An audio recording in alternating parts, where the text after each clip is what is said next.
ขอนอบน้อมแด่องค์พระรัตนตรัยแก้วเจ้าทั้งสามประการที่เป็นที่พึ่งอันสูงสุดหมู่ของหมู่เฮาเจ้าพุทธทั้งหลายขอกราบไหว้สามายังพระมหาเถระพระเถระพระสังฆาธิการครูบาอาจารย์จุรุจูตนด้วยความเคารพยิ่งก็เจริญสุขเจริญธรรมจงบังเกิดมีแด่ท่านสาธุชนพุทธบริษัทจุผู้จูคนตีเข้ามาสดับหับฟังกับรายการธรรมกำยองกับตุเจ้ายองป่าสร้างเจ้าวันนี้เราก็ได้มาพบปะเจอกันแหมเสาร์หนึ่งแล้วศรัทธาญาติโยมทั้งหลายวันนี้ตรงกับวันเสาร์ที่21 มีนาคม 2569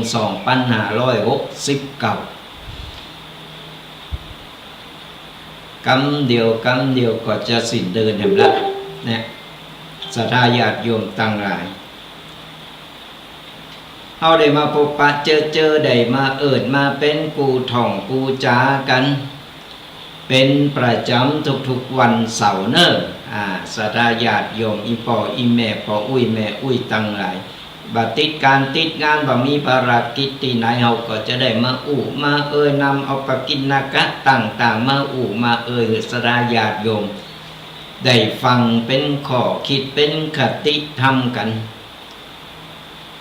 เป็นประจำทุกๆวันเสาร์ตั้งแต่เวลา 8 โมงจนถึง 10 โมง2 ชั่วโมงเต็มที่เราจะได้มามามาจากันกับพระอาจารย์ประพันธ์หรือว่าตุปีแดงวัดบางกอกฟังธรรมะสบายสไตล์ตุปีแดงวัดบางกอกกับรายการธรรมะกำยองเนี่ยได้มามามาตักมาตายกันก็เป็นประจำกัน ก็ติดตามหลังตัวกันไปเป็นกำลังอกกำลังใจกันศรัทธาญาติโยมอีปออีแม่ปออุ้ยแม่อุ้ยติดตามหลังตัวกันไปหลายๆช่องทางไม่ว่าจะเป็นดังสถานีวิทยุวัดไฟและก็เครือข่ายต่างๆหรือว่าจะเป็นดัง Facebook ช่อง YouTube กลุ่มไลน์ต่างๆเหมือนกันสะดวกทุกทีสะดวกแบบไหนอย่างได้ฟังได้กู้ตีกู้ต่างศรัทธาญาติโยมทั้งหลายโดยเฉพาะ Facebook นี่ก็มีการไล่สดจัดสดไล่สดกันตัวได้หันหน้าหันตากันไผจีพอทั้ง Facebook ช่อง YouTube ของตั้งสถานีวัดฝ่ายหินก็เหมือนกันก็กดไลค์กดแชร์กดติดตามกันอย่างน้อยก็เป็นกำลังอกกำลังใจกันจะได้เป็นกูเป็นกิมเป็นกำลังอกกำลังใจกันฟังธรรมะสบายฟังไปตัวไข่โหไปตัวได้สาระไปตัวบ่ได้สาระตัวผลกันไปก็เพื่อหือศรัทธาญาติโยมได้ฟังธรรมะแบบสบายจะไปซีเรียสบ่ต้องไปเขตบ่ต้องไปซีเรียสกับมันบ่ว่าประเดี๋ยวนี้สถานการณ์เหตุการณ์ต่างๆมันทำให้วุ่นวายไปหมดตึงวันนี่มันเพิ่นถึงบอกว่ามันวุ่นวายสูตรอันเหมือนแกงหกกันไปบึดเรื่องหนึ่งเดี๋ยวอันนั้นเดี๋ยวสงครามว่าเดี๋ยวว่าชายแดนว่าประเดี๋ยวนี้ก็ตีฮิตที่สุดก็คือน้ำมัน จะไปทางใดมาทางใดก็โอ้ยพ่ออีแม่เลยน้ำมันติดกันนี่โปต้องรถเข้าแถวกันเอาไปนอนแลมแถมมือบางคนก็ไปนั่งรอวันคำเพื่อที่จะไปเติมน้ำมันกันเนี่ยอันยังมันก็เกิดขึ้นได้ศรัทธาญาติโยมอีพ่ออีแม่ทั้งหลายเพราะฉะนั้นไม่ต้องจะไปประมาทในการดำเนินชีวิตอย่างน้ำมันเอาบ่เคยที่ว่าจะเป็นขนาดนี้แต่ประเดี๋ยวมันก็ทำเอาหูเฮาหันแล้วว่าประเดี๋ยวมันเปลี่ยนแปลงไปตึงวัน จากเฮามีน้ำมันส่งออกไปกลายเป็นว่าประเดี๋ยวนี้เฮาต้องขาดแคลนน้ำมัน ก็เพราะเหตุผลอะไรอย่างเฮาก็บ่ฮู้เฮาบ่อยากจะอู่ไปก็เดี๋ยวหาว่าเฮาไปยุ่งเกี่ยวกับการเมืองกับอะไรอย่างต่างๆนานาเอาเป็นว่าอะไรอย่างมันจะเกิดมันก็เกิดไปแล้วเฮาก็ปรับตัวปรับใจคือเข้ากับสถานการณ์นั้นๆเฮาต้องปรับตัวปรับใจคืออยู่กับปัจจุบันคือได้มันอาจจะฝืนความรู้สึกเฮาแต่เฮาก็ต้องปรับตัวเข้ากับปัจจุบันเพราะว่าบ่ใช่มีกะเฮาคนเดียวเดือดร้อนก็เดือดร้อนกันไปถึงโทประเทศเพราะฉะนั้นเฮาก็ต้องทำใจแปลงใจเป็นกลาง มันแปลงขึ้นมาวันนี้เปิ้นว่ามันขึ้นมานะวันนี้เปิ้นเริ่มตั้งแต่วันนี้ตั้งแต่ตี 5พอข่าวตะวันนี่ก็โอ้เปิ้นว่าวันนี้เริ่มขึ้นแล้วเน้อขึ้นมาบาทนึงแล้วก็บางยี่ห้อบางอย่างก็ขึ้นมา70 สตางค์ก็ทั้งนี้ทั้งนั้นก็เอามันขึ้นมันลงเฮาก็ต้องใจอยู่ดีมันหลีกเล่นบ่ได้เฮาก็ต้องจำยอมอยู่ในภาวะจำยอมอาตมาภาพก็เหมือนกันจะออกไปไหนมาไหนทีประเดี๋ยวต้องพิจารณาแล้วเนี่ยเกิดน้ำมันไปหมดข้างทางเฮาจะเอาแกลลอนเอาอย่างที่ไหนไปเติมที่ไหนมีกระปั้มแต่บ่มีน้ำมัน ก็ต้องทำใจกันจะไปไหนมาไหนต้องพิจารณาให้ดีจะออกไปตั้งนอกเพราะมันของจำเป็นเดียวต้องใจจึงเอาเตวไปกิจนิมนต์มันก็บ่ใจเลยมันใจสมัยพุทธกาลเนาะเพิ่นเหาะเหินเดินอากาศไปอันนี้ไปกิจนิมนต์ทีก็ต้องนั่งรถไปนั่งรถก็ต้องใจน้ำมันอยู่ดีมันตึงหลีกเล่นบ่ได้เพราะฉะนั้นเฮาก็ต้องทำใจเป็นกลางให้ยอมรับความจริงยอมรับมันหือใดแล้วกัน มันอาจจะฝืนหน่อยแต่ก็ต้องทำใจแล้วก็มันก็มาเดิดร้อนต่อไปก็เข้าของอะไรอย่างกูสิ่งกูอย่างก็ขยับต้อยไปหมดเริ่มขึ้นเริ่มนี่มาเป็นบางอย่างพอน้ำมันขึ้นปุ๊บเอาละเข้าของต่างๆเริ่มขยับขึ้นเป็นผลพลอยตามกันไปมันก็เลยขึ้นโตยไปก็ไปซื้ออย่างน้อยโอ้บัดเดียวราคานี่บ่ได้แล้วน้ำมันมันแพงนั่นมันก็เป็นอย่างนั้น แต่เฮาก็ลองมากึดพอว่าแต่ก็น้ำมันลิตรต่อใดน้ำมันแล้วขึ้นมาถึงจนป่านนี้เฮาจมไปกับเตาอันจมไปมันก็ขึ้นของมัน มีอย่างเดียวทำใจทำใจคือได้เพราะว่ามันอยู่ในภาวะจำยอมนะเปิ้นว่ามันมีคลิปบางคลิปเฮาก็บ่แน่ใจว่ามันจะเปิ้นในเอาถุงพลาสติกเอามาต้มเป็นน้ำมันเฮาก็บ่แน่ใจว่ามันแต่เฮาก็บ่กล้าลอง ถ้ามันเป็นไปได้ก็ดีนะแต่ส่วนมากเปิ้นว่ามันใจได้แต่ต้องมันต้องผ่านวิธีกรรมวิธีในการผลิตในการต้มในการท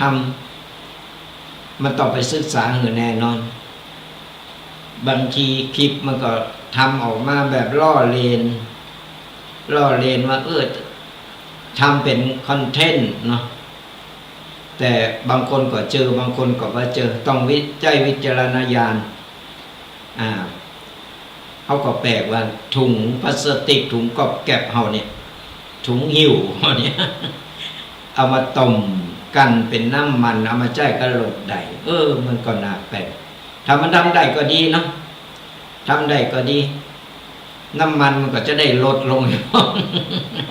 เขาก็เอาไปต้มใจแต่น้ำมันลดขยะไปในโตด้วยแต่ต้องไปศึกษาให้ดีเนาะ ว่าจะเอามาแนะนำนะแต่ว่าเอาไปหันเพิ่นทำกันเขาก็บอกเคยลองหรอก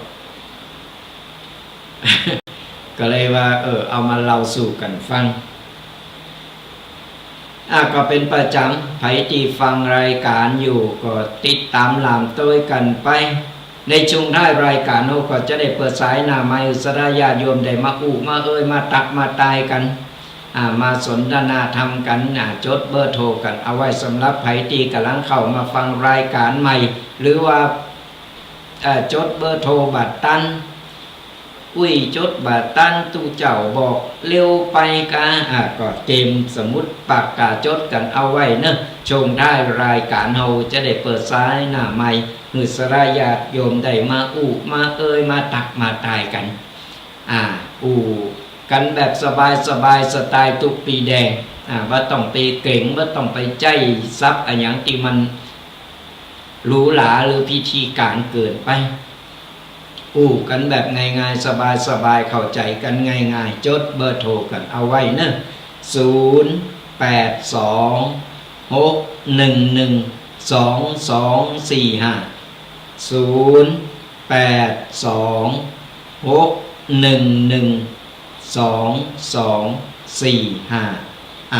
เดี๋ยวท้ายรายการก่อยโทรกันเข้ามามีอย่างมามามีอย่างมาเล่าสู่กันฟังนี่มันจะได้โมนโหโหโมนกันมันจะได้บางงอมบางเหงาจะได้แบบเป็นซึมเศร้าส่วนมากในคนเฒ่าคนแก่นี่ปอแม่นี่ชอบเป็นคนขี้เหงาเพราะว่าลูกหลานละไว้อยู่กับบ้านกับจ้องลูกหลานก็เมาก็ทำมาหากินสอบว่าหากินกันเมาก็ไปทำการทำงานเปิดมาจุนเจอขอโคก็ละปอแม่ปอเฒ่าแม่เฒ่าตั้งอยู่กับบ้านกับจองเฝ้าลูกเฝ้าหลานเฝ้าบ้านเฝ้าจองกันก็เลยบางครั้งก็เหงาก็ได้กับวิทยุเอาวิทยุมาเปิดฟังธรรมะสบายอกสบายใจเป็นกูเป็นกีมกันก็จดเบอร์โทรกันเอาไว้สัทธาญาติโยมตั้งหลายเราจะได้มาแลกเปลี่ยนเราจะได้มามามาเป็นกัลยาณมิตรที่ดีต่อกันจะได้หู้จักมักจีกันเอาไว้ตูเจ้านี่เปิ้นยองเปิ้นโมนเนาะเอาจะได้ได้ได้หู้จักกันไว้นี่ก็จดกันเอาไว้อีปอแม่ปอแม่ตั้งหลายจะได้เป็นกูเป็นกิมจะได้เป็นกัลยาณมิตรที่ดีต่อกัน ก่อนที่เราจะได้มาเข้ากับรายการวันนี้ตุกปีแดงเพิ่นจะเอาอย่างมามามาเล่าสู่สัทธาญาติโยมฟังกันแต่เอามาฟังเก็ตหรือว่าคลิปตีกำลังเกิดขึ้นเขาเปิดไปเจอข่าวหนึ่งสัทธาญาติโยมอีปออีแม่ตั้งหลายมันน่าจะเกิดขึ้นแต่มันเกิดขึ้นแล้วเขาพอแล้วใจหายใจตกว่าบัดเดียวนี่มันขนาดนี้เลยกันอาตมาภาพเจอว่าสัทธาญาติโยมอีปออีแม่แม่หลายท่านก็คงจะหู้ข่าวแล้วเป็นข่าวที่กำลังดังเลยลูกเหตุเกิดที่จังหวัดสุรินทร์ที่จังหวัดสุรินทร์สัทธาญาติโยมทั้งหลายเกิดขึ้นเมื่อวันที่18ที่ผ่านมาเนี่ยเมื่อกี่วันที่ผ่านมาวันนี้วันที่21 2-3 วันที่ผ่านมาเนี่ยเฮาก็ดีว่าเพิ่นเฮาหันคลิปเฮาก็ดีว่าเพิ่นถ่ายหนังหรือว่าเพิ่นเล่นคอนเทนต์หรือหยังพอไปอ่านข่าวเป็นข่าวแต่ข่าวจริงมันเกิดขึ้นมาเฮาก็ดีว่ามันหายไปแล้วกันปรากฏว่าสัทธาญาติโยมทั้งหลายลูกติดยาเป็นวัยรุ่นอายุ21นี่อายุ21 พิษโหกระปอเดือดร้อนกันเรื่องเงินเรื่องทองอะไรอย่างนี้แหละเรียบร้อยเสร็จปุ๊บปอนอนรับอยู่บนเปโยนเปแกว่งเปไกวกำลังนอนเล่นลูกมาพิษโหกระปออายุ58สดาญาติโยมตั้งหลายลูกอายุ21อันนี้บ่ได้ใบหวยเนอะปอนอนอยู่มันเป๋มีไปจะไล่ฟันปอกับเป๋ได้คอบกเป๋ได้คอบกกับไล่ป้องกันโตแต่ลูกมันอายุ21แข็งแรงมันก็ปอก็ล่มไปปุ๊บก็ลูกก็เป๋ได้มีดอิโต้ใหญ่ๆนั่นนะซับหรือเป็นซับป่วยกันอีป่ออีแม่ทั้งหลายโอ้ยอกใจหายใจกว่ามันซับเหมือนเป็นซับโยกซับป่วยปอป้องกันโตว่าได้โดนเข้าไปก่านคอที่โป๊ะปะโอ้ยเฮาบ่อยากหันเฮาหันแล้วเฮาเลินหนีเลยเกิดมากำลังหันเต็มสดาญาติโยมอีป่ออีแม่ปรากฏว่าฟันแบบปอฟันเนี่ยเป็น10เป็น20เติมมันซับปอมันสุดท้ายโดนจับปอมันก็เรียบร้อยเฮาไปอยากเราหนักก็เราหนักแล้วมันกัดอกเนี่ยเหตุการณ์ตึงวันสถานการณ์ตึงวันสดาญาติโยมทั้งหลาย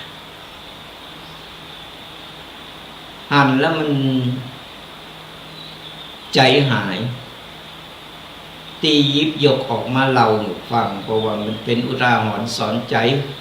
สำหรับละเอ็กละอ่อนตีเปิ้นกำลังช่วงนี้บางโรงเรียนก็ปิดเทอมกันแล้วบางวันนี้ก็เป็นวันหยุดโดยบางทีละเอ็กละอ่อนมันได้ฟังอยู่ก็หือจือหือจำหือพอเอาเป็นตัวอย่างสดาญาติโยมละเอ็กละอ่อนที่พอรายการอยู่ก็ตามหรือหันข่าวนี้แล้วเนี่ยคือเอาเป็นอุทาหรณ์สอนใจพ่อแม่กว่าจะเล่งเฮามาได้อมปอกอมปล่อยตั้งแต่อยู่ในต้องจนถึงอายุถึง21 ปีลูกบ่มีพ่อแม่ซอกหาหือกินพ่อแม่ยอมอดอยากใครใดยังจะเอาอะไรยังใหญ่ขึ้นมาแล้วเนี่ย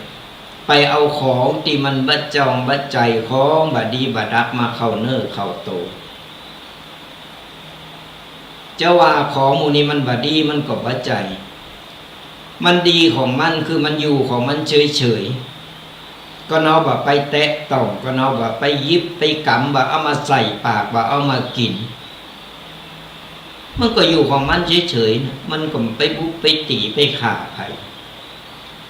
แต่พอเราเอาของมูลนี้เข้ามาใส่โตอาการมันก็เปลี่ยนจิตใจมันเปลี่ยนมันเป็นเปิ้นห้องว่ามันหลอนมันหลงมันหลอนไปหมดสุดท้ายก็สติขาดบ่มีสติบ่ได้ยับยั้งชั่งใจบ่ได้กึดอะหยังเพราะมันหลอนก็นี่แหละถึงบอกว่าเฮาไปโตดมันอย่างเดียวบ่ได้เฮาต้องโตเฮาเองโตเฮาเองเพราะว่าเฮาไปยิบไปกำไปเอามันมาใส่ปากเอามากินเองเปิ้นเอาเก็บเอาซ่อนไว้เปิ้นเอาสุกเอาซ่อนที่ไหนเฮาก็ไปสรรหาไปเสาะหามาแล้วไปโตดมันอย่างเดียวบ่ได้เฮาต้องโตเฮาก็ฮู้ถึงฮู้ว่าก่อนกินก็ไปแล้วมันมีโตดอย่างใด แต่ก็ยังไปเสาะหามาก็ยังดิ้นรนลบๆซ่อนเอาเนี่ยมีลูกเตือนลูกมีหลานเตือนหลานบอกลูกบอกหลานหู้ว่าของบดีบดักหู้ว่าของเหม็นเฮาก็ยังจะไปเสาะไปหาไปดมต้องดูแลแล้วก็หือความหู้บอกกล่าวกับละเอียดละอ่อนเพราะละอ่อนบาเดียวก็ถึงบอกว่าหลายครั้งเลยว่ามันละอ่อนบาเดียวมันเร็วเกินไปมันเร็วเกินไปก็คือมันก้าวกระโดดกันเกินไปอายุแค่11 12นี่เริ่มหูจักสาวเริ่มหูจักอันนั้นอันนี้มันก้าวกระโดดเกินไปมันบ่เหมือนสมัยปู่ย่าตายายสมัยตะก่อนเนี่ยโอ้15 16ยังบ่หูเริ่มหูลาวอย่างเลยสมัยบัดเดียวนี่ปวดต้องมันหูหมดและห่างไกลศีลธรรมจริยธรรมมันก็เลยก้าวกระโดดโดยบ่มีอันหยังปกป้องบ่มีอันหยังตีจะมาเป็นเกาะกำบังได้เพราะฉะนั้นเราต้องบอกละเอียดละอ่อนเอาละเอียดละอ่อนเข้าวัดเข้าวาให้พอไปวัดไปวาเขาก็โจรละเอียดละอ่อนเข้าไปยังน้อยนี่มันก็จะได้เห็นหูได้คัดเก้าซึมซับเข้าไป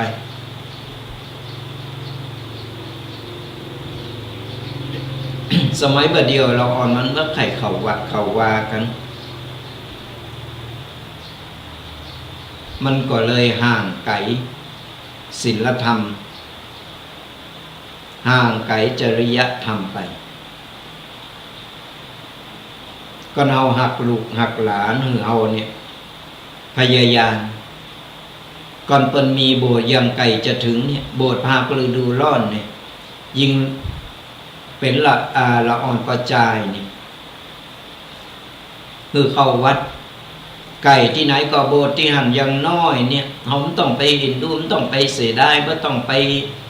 หักลูกหรือมันถูกหักหลานหรือมันถูกโกเจ็บโกใหม่โกอันนั้นโกอันนี้ต่างๆนานามันต่างกันสมัยก่อนนี่โอ้ปิดเทอมนี่ไล่เข้าวัดหมดอะ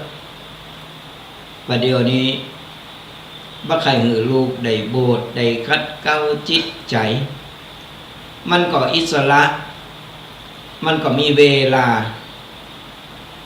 ในการที่จะไปทดลองอันนั้นอันนี้ต่างๆนานาทดลองที่จะทำอย่างอื่นที่มันบัดถูกบัดโคนก่อนมาโบสถ์แล้วเราอ่อนมันก็ยังได้นุ่งผ้าเหลืองอย่างน้อยผ้าเหลืองก็เป็นเกาะกำบังมันจะจะทำอย่างมันก็จะได้สำนึกแล้วว่านุ่งผ้าเหลืองอยู่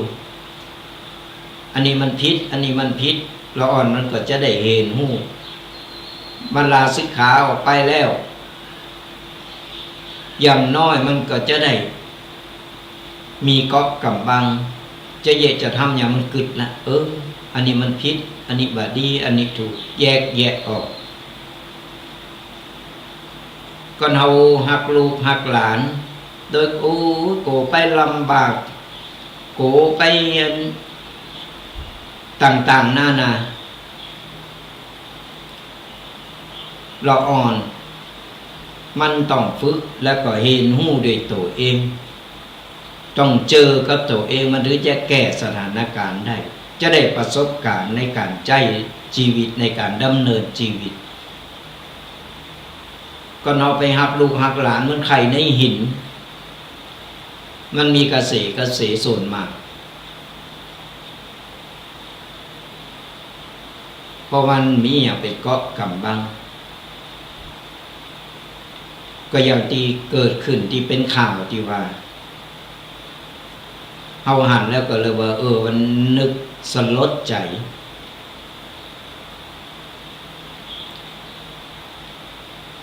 จะไปหือเกิดก็ลูกก็หลานไผก็ตามไปหือมันมีไปหือมันเกิดเอาหันแล้วกัดปก ก็เป็นอุทาหรณ์สอนใจเอามาเล่าสู่ศรัทธาญาติโยมหืออีปออีแม่ปออุ้ยแม่อุ้ยละเอ็กละอ่อนที่เพิ่นฟังรายการอยู่ก็จะได้ฮู้จะได้เป็น อุทาหรณ์สอนใจว่าทำแล้วมันผิดมันถูกอย่างไรแล้วมาสำนึกทีหลังแล้วมันบ่มีประโยชน์อย่างแล้วนั่นแหละทุกสิ่งทุกอย่างก็คือขาดสติควบคุมสติตัวเองบ่ได้ก็ฝากเป็นอุทาหรณ์สอนใจคือกับหลายๆคนตีหันคลิปตามสื่อต่างๆหรือข่าวต่างๆที่ออกไปแต่บางอย่างมันมีบางอย่างมันเกิดขึ้นแห่งบ่ว่าลูกไผหลานไผก็ตามเราก็ต้องดูแลละเอียดละอ่อนดูแลสอดส่องพองดูแลพองอย่างที่มันผิดปกติเพราะเราอันนี้เอาโตยแบบไก่ตันนะถึงวันเนี่ยมันหลายอันหลายอย่างก็ฝากกันเอาไว้เอาละสดาญาติโยมตั้งหลายวันนี้อาตมาภาพก็ได้นำเอาข้อคิดคติธรรมมาฝากกับศรัทธาญาติโยมกันในโลกใบนี้บ่มีไผที่จะรอดพ้นกับกรรมอู่ของคนอื่นได้ต้องเอาเป็นคนดีขนาดไหนอย่างได้ก็ตามก็ตกเป็นเป้าหมายของใครของคนบางคนที่เอาเฮาเนี่ยไปอู่ไปเล่าหลับหลังและบ่อยๆข้างตีคนที่อู่เริงของเฮาก็คือคนที่เฮาบ่ฮู้จักหรือว่าคนที่ฮู้จักเฮาบ่ดีพอหั่นซ้ำ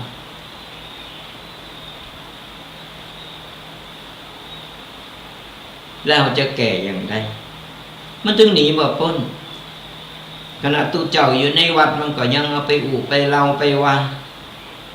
เจอกันผู้คน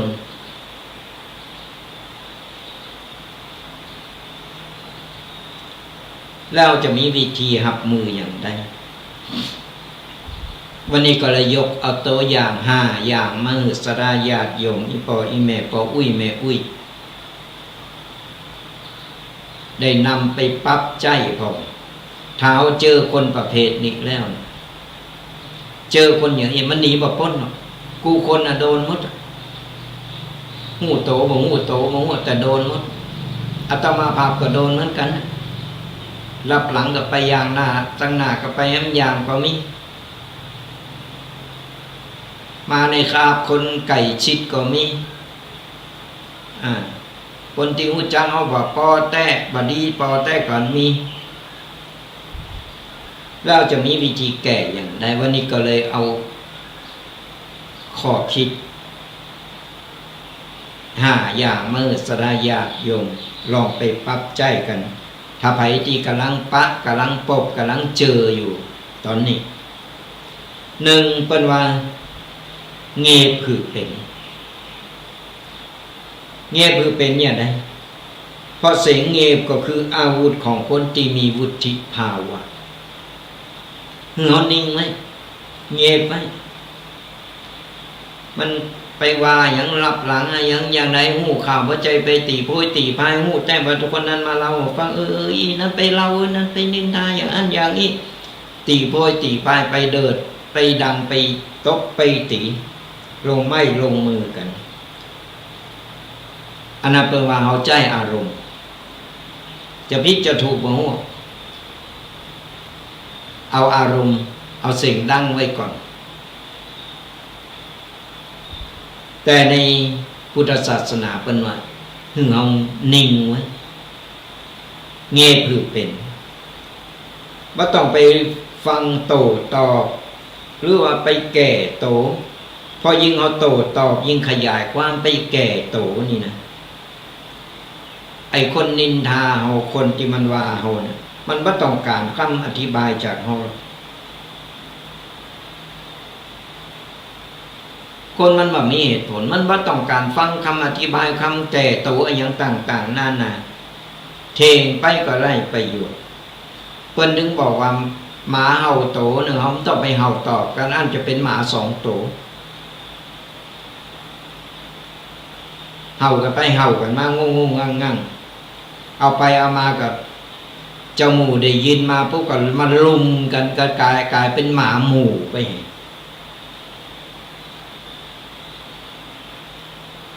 เพราะว่าคนที่มันบ่หวังดีก็เอาที่มันเอาไปนินทาเกี่ยวเอาไปวานมันต้องการที่จะดึงต้องการที่จะชุดจะดึงเขาลงไปเล่นเกมกับมันจะได้โมนปากมันจะได้มีความสุขในการที่ได้ได้เทงกับคนเพราะนิสัยใจคอมันเป็นอย่างนั้นยิ่งเอาไปเพิ่นถึงบอกว่าตบมือข้างเดียวมันบ่ดังก็เอาไปตบโตยเนี่ยมันตึงดังปะมันก็เป็นเรื่องเป็นเล่ากันไปปล่อยมันตบคนเดียวมันตบลมตบลมตบแรงตบลมไป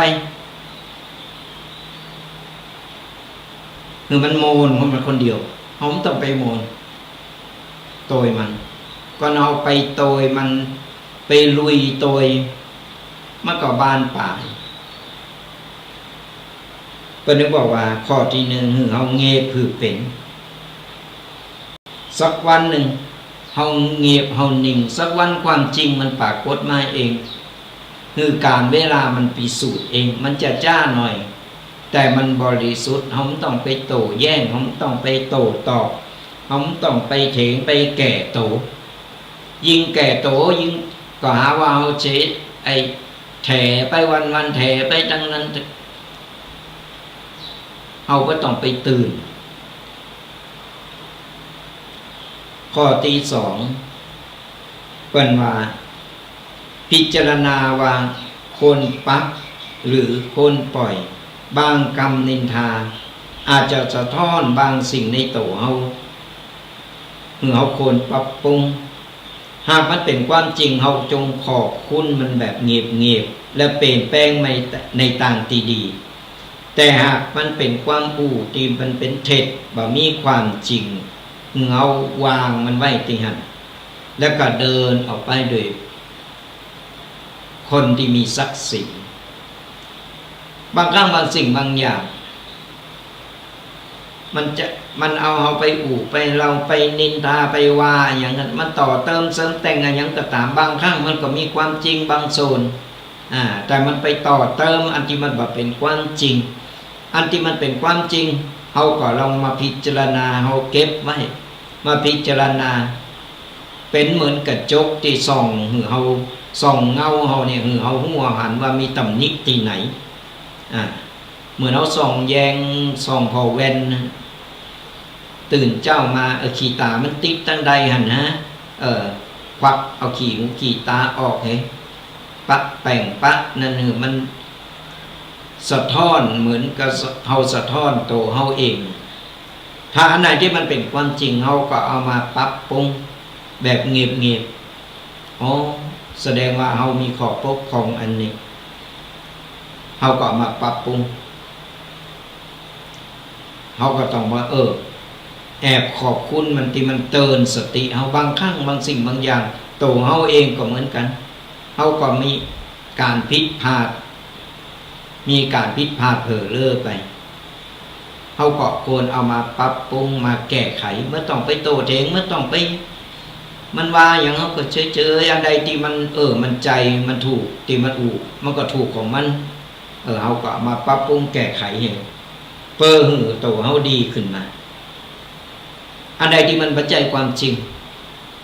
อันใดที่มันปัจจัยที่มันต่อเติมเสริมแต่งต่อไปมันได้อรรถรสในการเล่ามันจะได้มันปากมันน้ำลายแตกฟุ้งจนน้ำลายมันยืดก็จังมันเฮาก็ปล่อยวางเงาเตียวหนีไอ้ที่มันพ้นออกมามันก็เป็นลมเป็นแรงไปเฮาเก็บเอาในสิ่งที่เฮาปกครองที่มันว่ามาแก้ไขให้ว่าจะไปเก็บมดก็เฮาเก็บมามดมันก็เป็นเรื่องเป็นราวก็เราบอกเก็บมามันเป็นลมเป็นแรงลมปัดไปทางอื่นนี่ ดีบดีก็ลมปัดเข้าโตมันนั่นเหมือนไปรษณีย์เพิ่นมาส่งของกำนันปัจจัยของเฮาปัจจัยจื้อเฮาก็มันต้องไปรับก็เนาะบ่รับมันก็ตีกลับไปหาคนส่งนั่นเหมือนกันสลายาติโยมต่างหลายอันใดที่มันปัจจัยของเฮาวางไว้เลยเฮาเตวหนีออกมาด้วยคือมันสมศักดิ์ศรีของเฮามันต้องไปโต้แย้งบ่ต้องไปถากถางบ่ต้องไปว่ามันต้องไปแก่โตยิ่งแก่โตมันก็ยิ่งต่อความยาวสาวความยืดเตวหนีปล่อยมันคนปล่อยมันอู่บ่จบก็มันยังโตยอู่โตยก้นอยู่ก็เอาถุงขยะสีดำนั่นนะเอามาตึงเงินอู่ใส่นี่เนอะก็มันเต็มแล้วก็บอกจะไปควางลงน้ำบอกมันไปมันจะได้สบายใจมันได้อู่ได้พลคนประเภทอย่างนี้มันยิ่งเอาไปโตไปเถียงไปโตตอบกับมันบาดจบมันยาวติ๊กมันตึงบ่ยอมรับความจริงคนประเภทมันนี่มาข้อที่ 3อย่าใจพลังชีวิต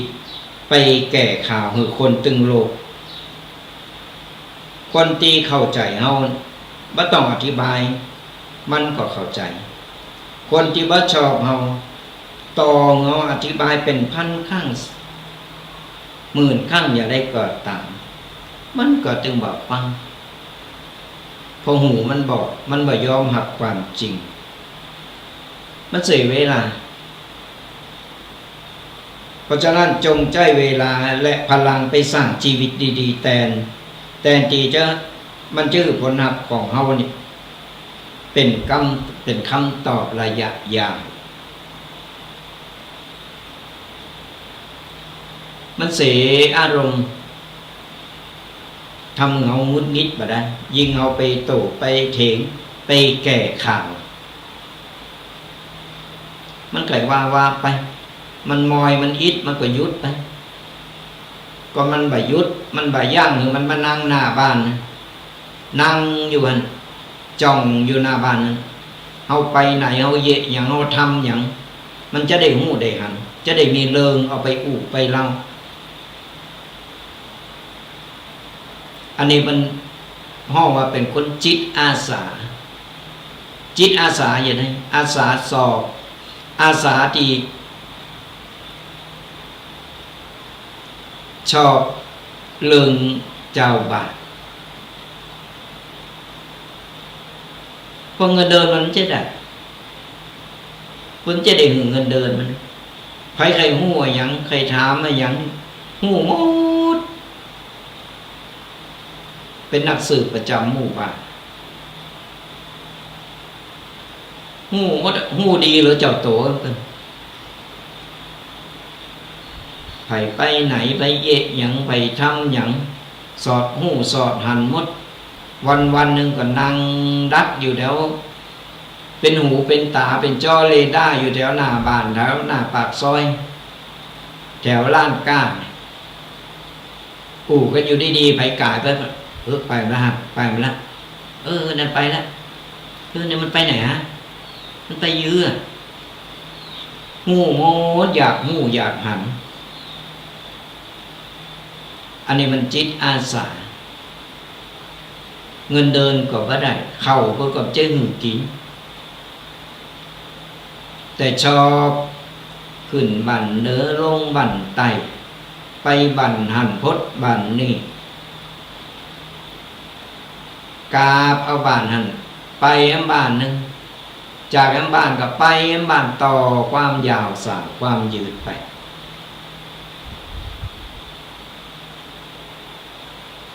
การงานมันไม่เคยเย็ดใครทำหรอกที่บ้านปล่อยมันแต่การที่ไปหาข่าวเจ้าบ้านชอบใครงูอย่าไปถามทึก Google น่ะอายงูหมดบ่งูอย่างเดียวเรื่องก็โตเก่านี่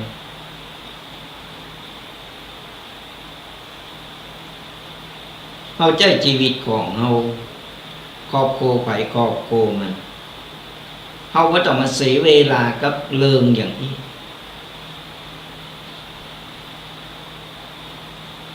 เฮาไปปิดปากมันบ่ได้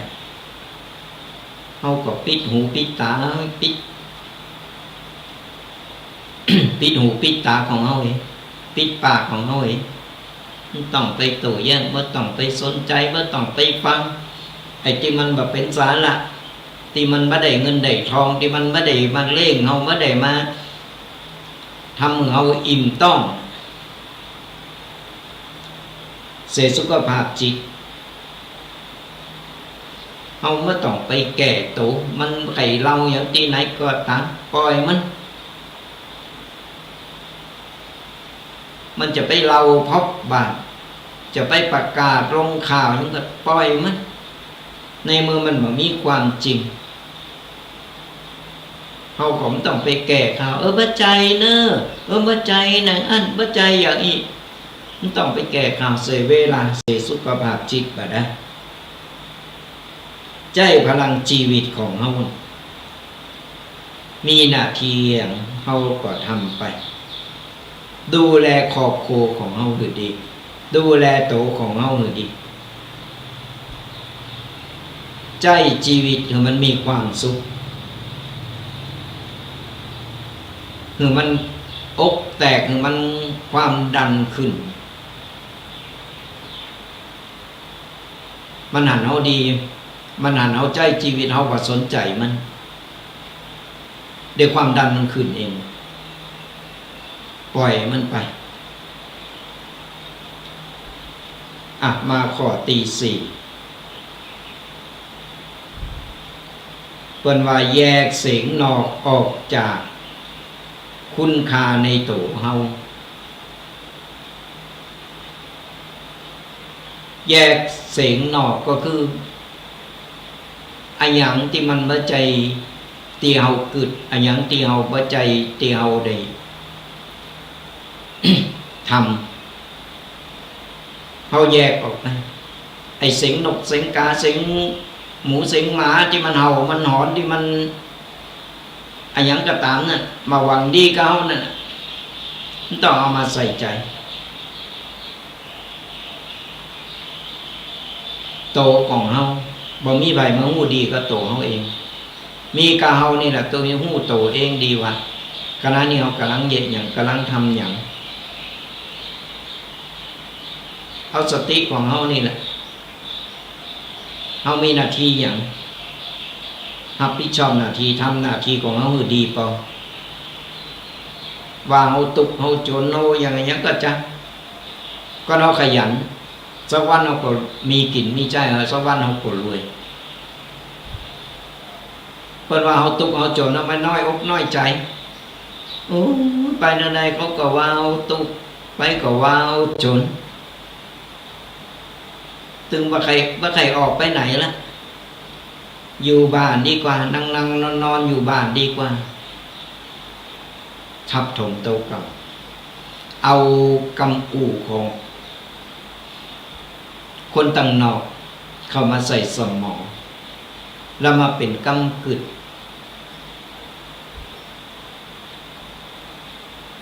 คือเอาแยกออกไปมันมีหน้าที่ปากก็ปล่อยไปมันมีหน้าที่หูปล่อยไป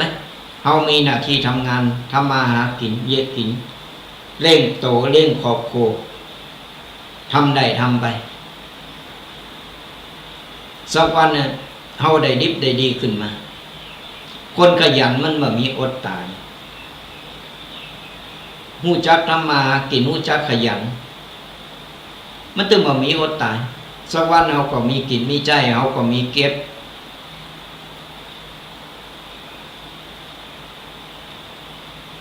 ก่อนยิงเฮาจนอยู่ยิงขี้ข้านเนี่ยบ่สว่ากินอันหยังก็เนาะยังก็กึดอยากยังก็ฮ้อนเดี๋ยวก่อนเนอะเอาไว้ก่อนประเดี๋ยวมันฮ้อนอยู่รอวันรอคืนนับวันนับคืนจะเอาอย่างมากินมาใจเอาอย่างมาเลยมันบ่มีเงินเก็บก็ยิ่งจนนักกว่าเก่า จะไปเอากำอู่ของคนที่มันบ่หวังดีกับเฮาเอามาใส่สมองเอามาใส่มันหกสมองบ่ได้มันบ่เกิดประโยชน์หยังกำอู่จากปากคน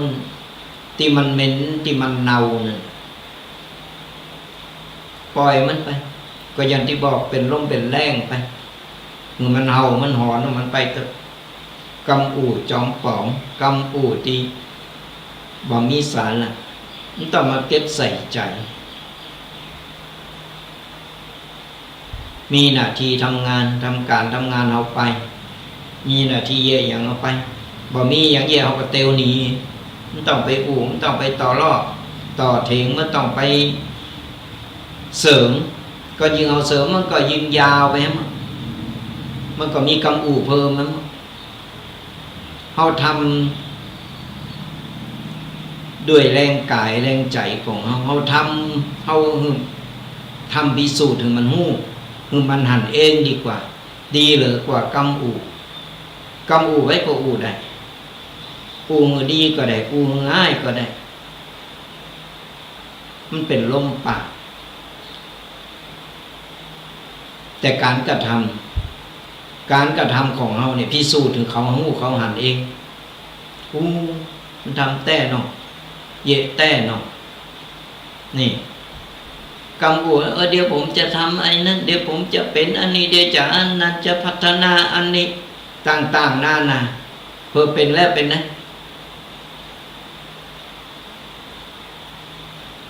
นักหรือเก่าอันนี้เขาก็ได้เน็บแนมเดี๋ยวจะมาตุเจ้านี่อู่ไปอู่มาวกไปทางแต่นักสดาญาณโยมตั้งหลายกำอู่ของคนมันอู่จะได้ก็ได้อู่คนเป็นก็ได้อู่คนตายก็ได้อู่คนพิษโหกันก็ได้เพราะฉะนั้นไม่ต้องมาเก็บใส่ใจมาข้อสุดท้ายข้อที่ 5อยู่เหนือกำอู่โดยความประสบความสำเร็จโดยการประสบความสำเร็จว่ามีการแก้ไขอะไรอย่างจะทรงพลังเต่ากับการอยู่ดีจงใช้ชีวิตอย่างนี้คุณภาพพิสูจน์ตัวเองด้วยความสำเร็จความสงบความสุขเมื่อถึงวันนั้นคนที่มันเกยนินทาเขาเกยว่าเขามันก็จะเงียบไปเองก็อย่างที่บอกแหละคือการกระทำของเราอยู่เหนือความการอู่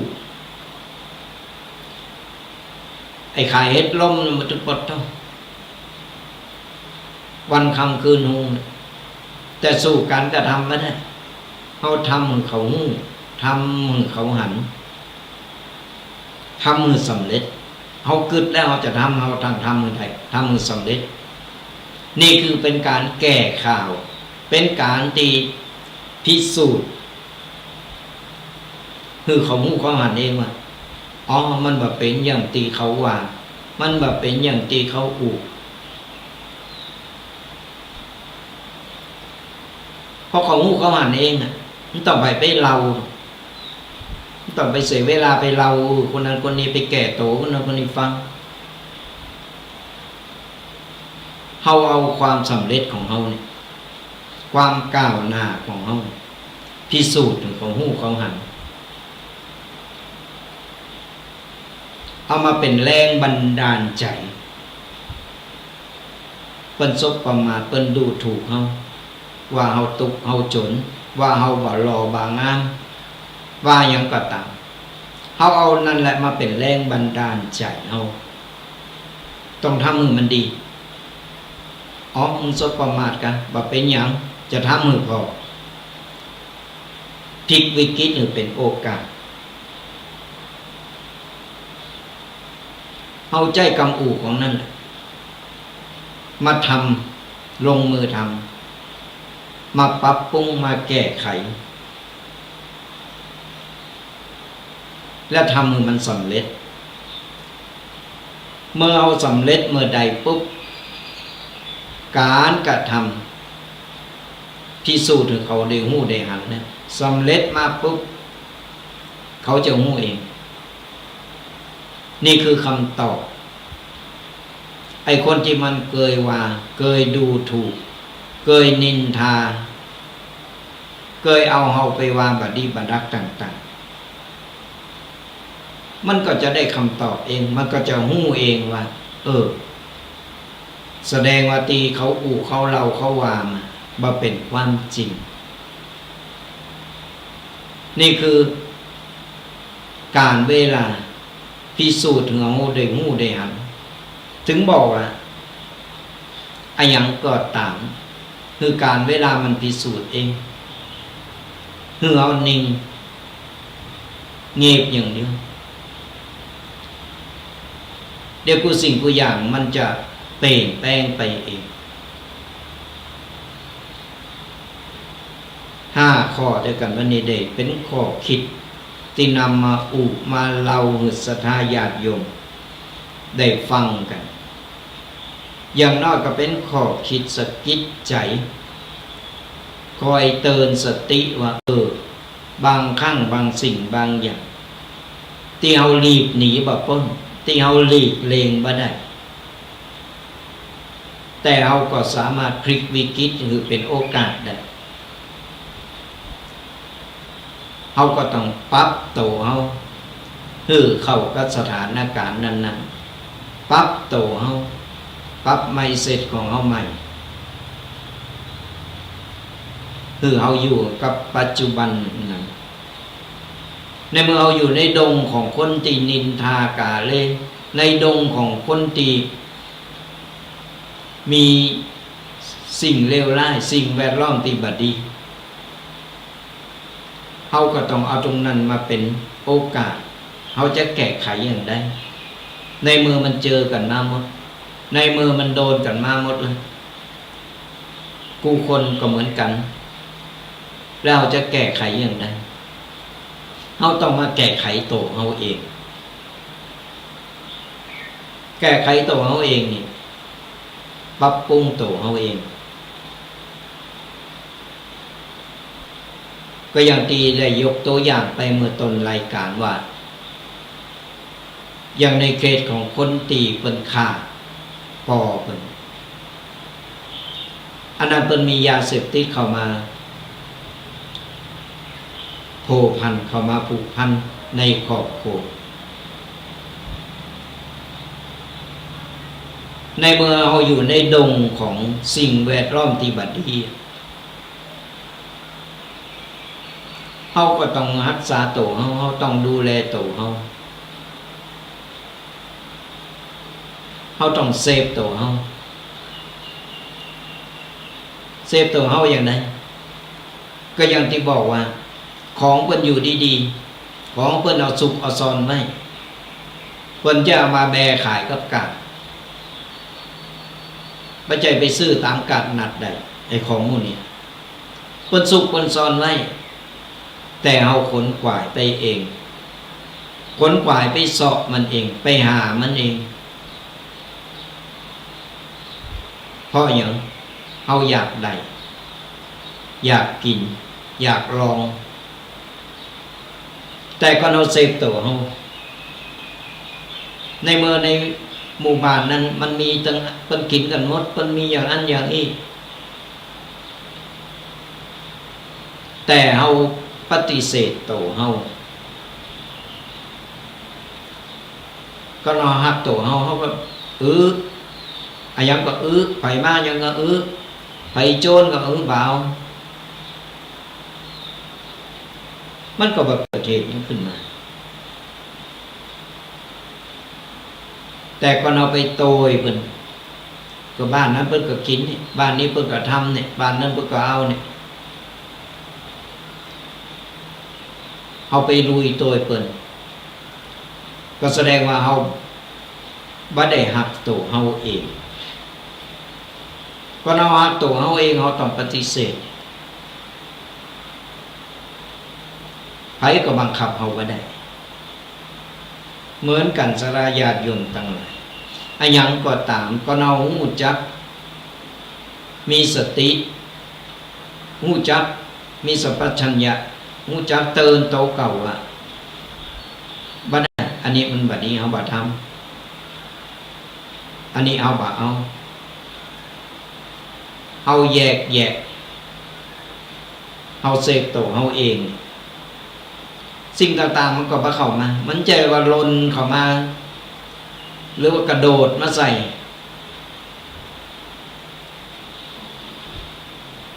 เหมือนกันเหมือนเขาก็โดนเป็นว่าเป็นด่าบ้านนี้มันจึงขี่เล่าบ้านนี้มันจึงขี่ว่าขี่ดูถูกดูให้คนเขาก็ต้องไปยุ่งเขาก็ต้องไปยุ่งต้องไปสนใจมันเขาเตียวหือไก่หือหนีหือไก่ปฏิเสธมันไปมันก็บ่เกิดขึ้นก็เอาอันกะไปส่งลงตัวไอ้เปิ้นมันก็หนีบ่พ้นมันก็โดนขณะเราบ่ส่งลงเราบ่ยุ่งเราบ่เกี่ยวมันก็ยังตัวเฮาอยู่มันก็ยังหนีอยู่มันยังแมนออกมาหน่อยกระจังมันปฏิเสธเฮาบ่ยุ่งเกี่ยวมึงใครว่าไปใครเล่าไปเรื่องของมันไม่ใช่เรื่องของเฮามันเอาชื่อเฮาไปกับจางเฮาต้องไปโตยไม่ต้องไปเสาะหาเดี๋ยวก็ไปลงไปเรื่องเป็นเล่าขึ้นมากูสิ่งกูอยากไม่ใช่โตของเฮาเองก็เอาหู้จักปฏิเสธหู้จักหักโตเก่าหู้จักเสพโตเก่าความปลอดภัยสิ่งบดีต่างๆมันก็จะมาเข้ามาหาเราเอง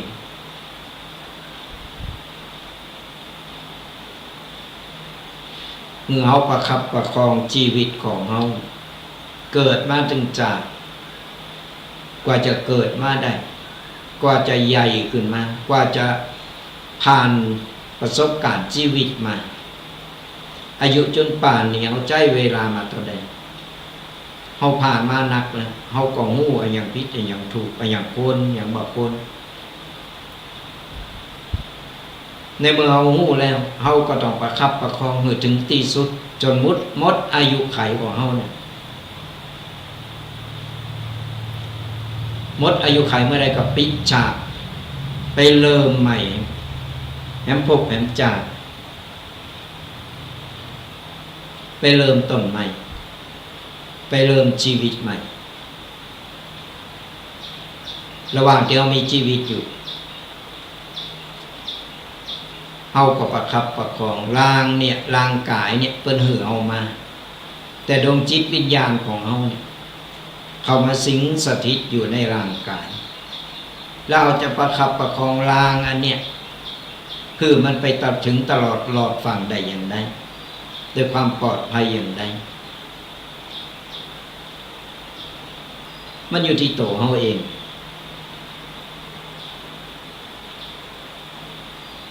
มันอยู่ที่ตัวเขาว่าเขาจะตัดสินใจอย่างไร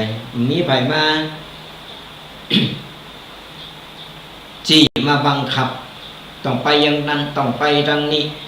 ต้องไปอย่างอันอย่างอี้ต่างๆนั่นน่ะตัวเขาเองอยู่ที่ใจเขาเองก่อนเขาใจแข็งเขาสู้ผู้สิ่งผู้อย่างมันก็จะผ่านพ้นไปโดยดีคือกำลังใจโตเก่าใจแข็งคือกำลังใจโตเก่า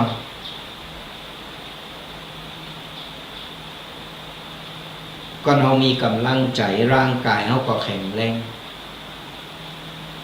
อุปสรรคเส้นน้ำต่างๆมันจะคลี่คลายไปเองชีวิตเราก็จะได้ตลอดหลอดฟังแล้วก็มีความสุขเนี่ยคติธรรมสอนใจเรื่องนี้ตีเอามามาเล่าสดาญาติโยมฟังเป็นว่ากรรมนินทาก็คือเสียงลมจงอย่าเอาใจเขาไปผูกไว้กับลมที่มันพัดผ่านมันผ่านมาแล้วมันก็ผ่านไป เพราะคนที่มีคุณค่าจะบ่ปล่อยให้เสียเวลากับเสียงตีไล่สาระมาทำลายศักดิ์ศรีของตัวเฮาเองก็ฝากเป็นข้อคิดกับศรัทธาญาติโยมกัน5 ข้อด้วยกันวันนี้ได้เอามามาเล่าให้ศรัทธาญาติโยมได้ฟังกันอย่างน้อยก็เป็นข้อคิดให้ศรัทธาญาติโยมอย่างน้อยก็จะได้เอาไปบอกลูกสอนหลานได้ไปแนะนำได้เราอ่อนมาหาก็บอกสอนเตือนไปอย่างน้อยเราอ่อนมันก็ได้ซึมซับไปทีละเล็กละน้อยมันก็จะได้นำไปปรับใจในชีวิตได้ก็ฝากกันเอาไว้ ก็ติดตามนำตัวกันไปกับรายการธรรมะกำยองกับตุ๊กเจ้ายองป่าซางฟังธรรมะสบายสบายสไตล์ตุ๊กปีแดงวัดบักกอกวันนี้ก็ได้มามานำสาระต่างๆคติธรรมต่างๆมาเล่าสู่ศรัทธาญาติโยมฟังกันติดตามกันไปทุกๆวันเสาร์ตั้งแต่เวลา 8 โมงจนถึง 10 โมง2 ชั่วโมงเต็มก่อนบัดติดภารกิจการงานที่ไหนเฮาก็จะได้มามาเป็นกูเป็นกีมมาเป็นกูท่องกันกับรายการธรรมะกำยองฟังธรรมะสบายสไตล์ตุกปีแดงฟังเข้าใจง่ายง่ายเข้าใจง่ายก็ติดตามลำตัวกันไปฝากกดไลค์กดแชร์กดติดตามกดไลค์กดแชร์กดติดตามให้พอตั้งช่อง YouTube ของตั้งสถานีวิทยุวัดฝายหินก็ตามหรือว่าไร่สดตั้ง Facebook ของอาตมาภาพตุกปีแดงหรือว่าจะเป็นกลุ่มไลน์ต่างๆพอตั้งใด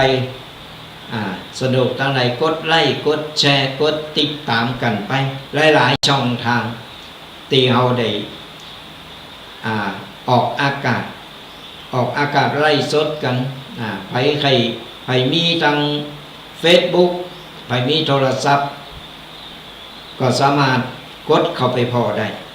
เข้าไปใน Facebook ของอาตมาภาพอาจารย์ประพันธ์หรือว่าทันแดงก็กดเข้าไปพอย้อนหลังได้หรือว่าทางช่อง YouTube ของทางสถานีก็พอย้อนหลังได้กดไลค์กดแชร์กดติดตามหรือว่ากลุ่มไลน์ต่างๆมีหลายกลุ่มประมาณ 70-80 กลุ่มตีได้กดไลค์กดแชร์ไปก็สามารถติดตามลำตัวกันไปพอตั้งใดสะดวกตั้งใดก็อย่างน้อยเราเป็นกำลังอกกำลังใจกันก่อนอื่นก็ขออนุโมทนาบุญกับศรัทธาญาติโยมที่เปิ้นคอมเมนต์มาทาง Facebook ทาง Facebook หลายท่านที่เป็นกำลังใจแล้วก็คอมเมนต์กันมาว่าฟังหลายตีอยู่บางคนก็ฟังทางสถานีฟังทางอยู่กรุงเทพฟังชัดเจนดีเจ้าคนบ้านเฮาไปอยู่ทางกรุงเทพไปทำงานหลายตีก็อนุโมทนาบุญตัวตึงต่างประเทศก็หลายตีเปิ้นบ้านประเทศเปิ้นบ้านก็ฟังอยู่ฟังหูบ่หูแหละ แต่หันเปิ้นพอเปิ้นคอมเมนต์มาว่าฟังชัดเจนเปิ้นจะเข้าใจก่อนภาษายองนี่ เวียงยองก็มีเนอะเวียงยองก็เปิ้นก็คล้ายๆกันแต่มันจะเนอไปคนละอย่างอันนี้ยองป่าซางเนอะยองป่าซางลำปูนก็ฟังกันไปเป็นกำลังใจกันอย่างน้อยเขาก็จะได้เป็นกูเป็นกีมกันจะได้บังเงาฟังธรรมะไปเรื่อยๆหลายรูปหลายทางหลายตนครูบาอาจารย์หลายรูปหลายตนก็เวียนกันหมุนเวียนเป็นกันมาออกรายการเอาธรรมะดีๆมาฝากมามากันเขาก็ติดตามนำต้วยกันไปเป็นกำลังใจกันเดี๋ยวสักคำเราจะเปิดสายหน้าใหม่ ก็จดเบอร์โทรกันเอาไว้ก่อนเนอะจดเบอร์โทรกันเอาไว้ฟังอยู่ตั้งใดจ้าก็จดเบอร์โทรกันเอาไว้บางทีบางท่านกำลังเข้ามาฟังรายการตัวเจ้าที่ไหนเสียงเจ้าก็จดเบอร์โทรกันเอาไว้สักกำหนึ่งเราจะเปิดสายหน้าใหม่เบอร์โทรศัพท์เนอะ0826112245 0826112245เดี๋ยวสักกำบอกว่าเปิดสายหน้าไม้ก้อยโทรกันเข้ามามีอย่างมามามาตักมาถามเป็นกำลังอกกำลังใจกันฟังชัดเจนบัดชัดเจนฟังอยู่ตั้งใดอากาศเป็นอย่างใดวันนี้อากาศก็รู้สึกว่าบึดฮ้อนบึดหนาวเหมือนกันเนอะเป็นขมุกขโมบอกว่าอากาศหรือว่าบอกว่ามลพิษ เขาก็เข้าใจเหมือนกันแต่เจ้านี่สโลคึมตอนไปกุมบาทอากาศมันเปลี่ยนแปลงพายุก็เข้าบางทีก็ฝนตกบางทีก็พายุนักก็โดนกันไปหลายตีหลายตั้งก็ไปกำลังใจกันนะมันเป็นภัยธรรมชาติมันเกิดขึ้นแล้วมันก็ไปมันเป็นธรรมชาติของมันเอาฝืนมาได้เขาจะไปบอกว่าเขาจะบอกว่าเอามือตะว่าจะไปตกเนอะจะไปลมเนอะมันก็ตึงมาได้ธรรมชาติของเปิ้นช่วงนี้อากาศมันกำลังเปลี่ยนแปลงเป็นวัดเป็นไอเป็นจามประเดี๋ยวสมณเณรน้อยเขาก็เริ่มไอก็แคกบอกว่ามลพิษหรือไข้วัดหรืออะไรอย่างนั้นก็กินยาเข้าไปละละอ่อนคนเฒ่าคนแก่ภูมิต้านทานมันอ่อนภูมิต้านทานอ่อนมันก็อย่างว่านั้นอากาศเป็นที่เป็นจามเป็นไอเพราะฉะนั้นต้องดูแลสุขภาพของเราพูดถึงเรื่องสุขภาพสดายาโยมต่างหลายเมื่อ 2-3 วันก่อนก็หลายตีหลายตั้งเพิ่นมีวันสตรีไทยวันอสมที่ผ่านมาเนาะแต่ว่านี่ก็เพิ่นก็ไปแข่งกีฬากันคือคนคืออสมไปแข่งกีฬาไปรณรงค์กันแล้วก็ไปออกกำลังกายกันก็เป็นโอกาสที่ดีเป็นโครงการที่ดีเพราะว่าอย่างน้อยก็ก่อนคนเดียวนี่มันก็ขี้ข้านมันใครออกก่อนออกหลายคนไปออกเขาไปแข่งกีฬาเหมือนออกกำลังกายกันมันก็ดูแลสุขภาพไปในตรงเดี๋ยวเมื่อกี่วันก็จะมีตีเทศบาลบกอกของเราก็จะมีการแข่งกีฬาผู้สูงอายุโรงเรียนผู้เชี่ยวชาญด้านชีวิตก็จะมีการแข่งกีฬาของหมู่บ้านอื่นมาแข่งกับของไอ้เทศบาลอื่นมาแข่งกับเทศบาลบกอกก็เอาคนเฒ่าคนแก่หมู่สวตั้งหลายนั่นแหละเอามาออกกำลังกายกันมาแข่งกีฬากันมันก็มูลไปอย่างเอาคนเฒ่ามาโลน เอามาสมังเคิ่มเอามาให้นี่ก็เอามาแข่งกีฬาปืนบ้านเป็นการสร้างคุณภาพชีวิตเป็นการสร้างเสริมความสามัคคีความมิตรสัมพันธ์กันคนเฒ่าก็จะบ้างองคนเฒ่าก็จะว่าเหงาจะได้มีมาพบปะมาหู้จักกระเปินใหม่ในวัยชราเนี่ย บ่ใจมาพบรักในวัยชรานะมาพบปะเปินใหม่กันในวัยชรามีการแข่งกีฬาการเตะปีบกันยังอายุ60-70เตะปีบดังอยู่เนอะเอามาแข่งกันมันเป็นโครงการที่ดีเหมือนกันก็น่าจะสนับสนุนสดาญาติโยมต่างหลายอาตมาภาพก็ไปสนับสนุนเหมือนกันแต่ไม่ได้ไปแข่งกับเปิ้นเนอะสีบ่เหมือนเปิ้น ก็ตมาพาไปแข่งก็เปิดเนี่ยโอ้ถ้าจะลงข่าว เหมือนทุกเจ้าขี่บานาน่าโบ๊ทที่เป็นข่าวประเดี๋ยวนี้ มีสปะเนาะ เฮายังไม่อยากดังไม่อยากเป็นข่าวเลยขอเป็นตู้เจ้าธรรมดาธรรมดาอย่างนี้แหละ โมนดีก็เอาไปดังทีเดียวเมื่อก่อนลงทีเดียวนั่นดังในตังที่ถูกต้องก็ดังอย่างอี้เขาป่าเอาเนี่ย ป่ากันไปขี่บานาน่าโบ๊ททรงรถเก๋งนี่กลางทะเลเลิงหามถึง5-6 ตน แต่ประกอบมาออกข่าวโตข่าวว่าเพิ่นไปกิจนิมนต์เพิ่นต้องข้ามน้ำรถบะมีเรือบะมี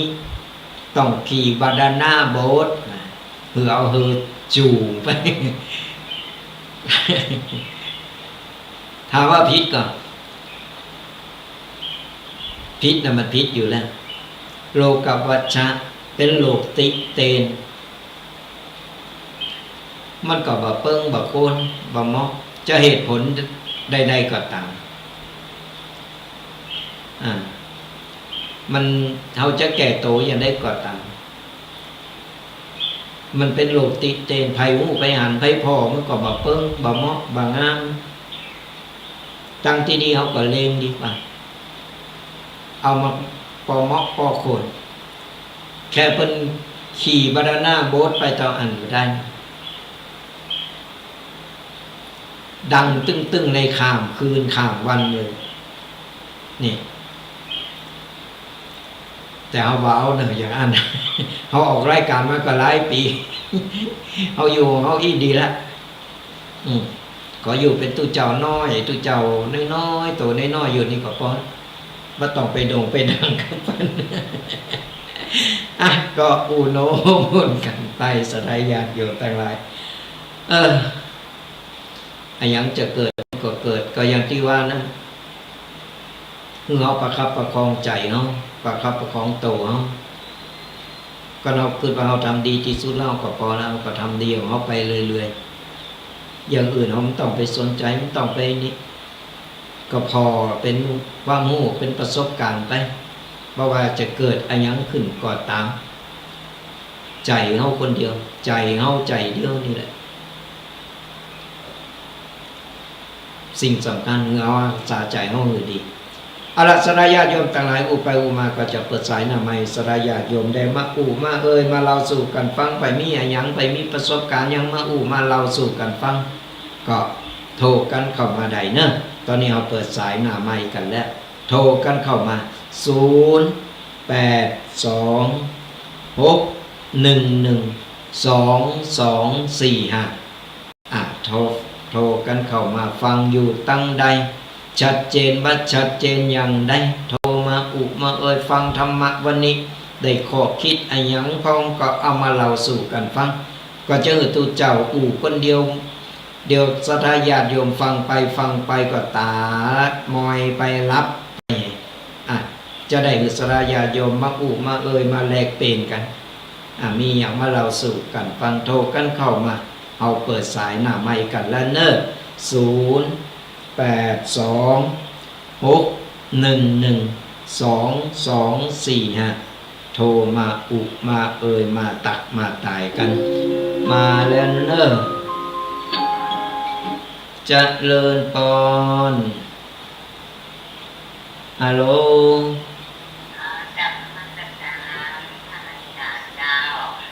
เสียงเจ้าจากทางใดฮะจำได้เสียงคุ้นๆอยู่นั่นแหละเสียงเจ้าสดใสมาแล้ว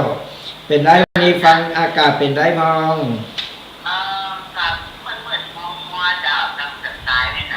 เหมือนกันเนาะ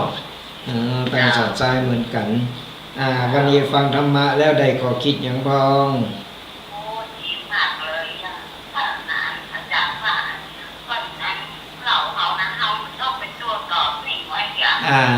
ใ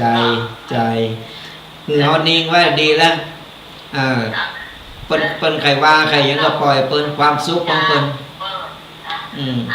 ก็ที่เดียวเจ้าเขาจะมันจะมาเตอเขาเป็นญาติแท้ดีกว่าใจไหว้ปูนั่นน่ะนั่นหรอเจ้ามาแม่ก็โดนมาสะปั้นสะเปดแล้วผมสุดท้ายบัดเดียวแม่อยู่ตัวอยู่สบายวันนี้นะตัวสบายนะเดี๋ยวแต่ก่อนที่วางทำอันนี้เอาแต่อีกอย่างนั่นแหละพนอกว่าลิ้นบ่มีกระดูกมันกระดกไปกระดกมานั่นแหละแต่เราประสบความสำเร็จเราก็มีความสุขแล้วถึงเราบ่ร่ำบ่รวยเป็นมหาเศรษฐีแต่เราอยู่อย่างมีความสุขเราก็มีความสุขแล้วจะอีก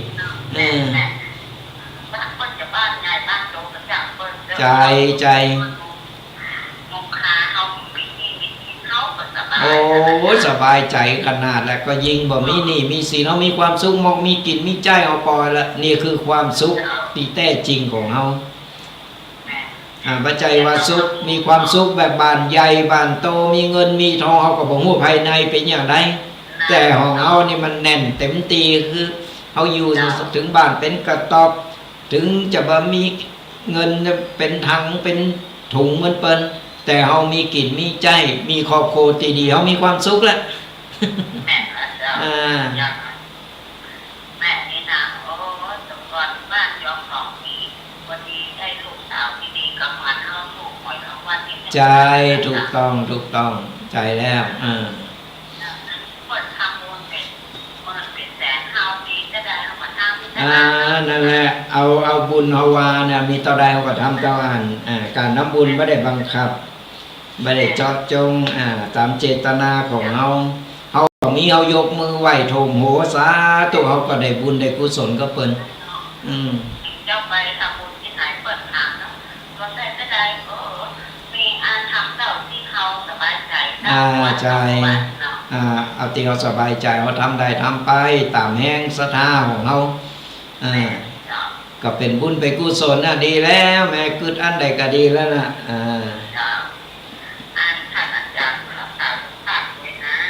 สาธุเหมือนกันเนอะตอนนี้อากาศมันเปลี่ยนแปลงเป็นกูเป็นทีมเป็นกัลยาณมิตรดีต่อกันเนาะบุญรักษาเนอะแม่เนอะอันนี้เสียงจากสันทรายไม่ย่อยเนอะสันทรายมาแล้วสันทรายรายงานตัวแล้วโอ้เป็นบุญเป็นกุศลโทรกันเข้ามาสลายญาติโยมทั้งหลายฟังอยู่ตั้งใด0826112245โทรมามาเอ่ยกันความสุขที่แท้จริงของคนเฮาสดาญาติโยมทั้งหลายบ่จำเป็นจะต้องบ้านใหญ่บ้านโตจะต้องมีเงินเป็นถุงเป็นถังก็หูก็หันกันอยู่บัดเดี๋ยวนี้ข่าวมันเป็นอย่างใดมันรวยตั้งหน้าแต่ตั้งหลังเป็นอย่างใดเฮาก็บ่ฮู้อันนี้ก็บ่ได้ไปว่าไปนิบแนมไผเฮาตามเนื้อผ้าตามความจริงสู้เฮามีความสุขอยู่กับบ้านกับเจ้าเฮามีโสนมีบ้านถึงจะบ้านเป็นกระต๊อบเป็นบ้านหลังน้อยก็ตามมีครอบครัวตีดี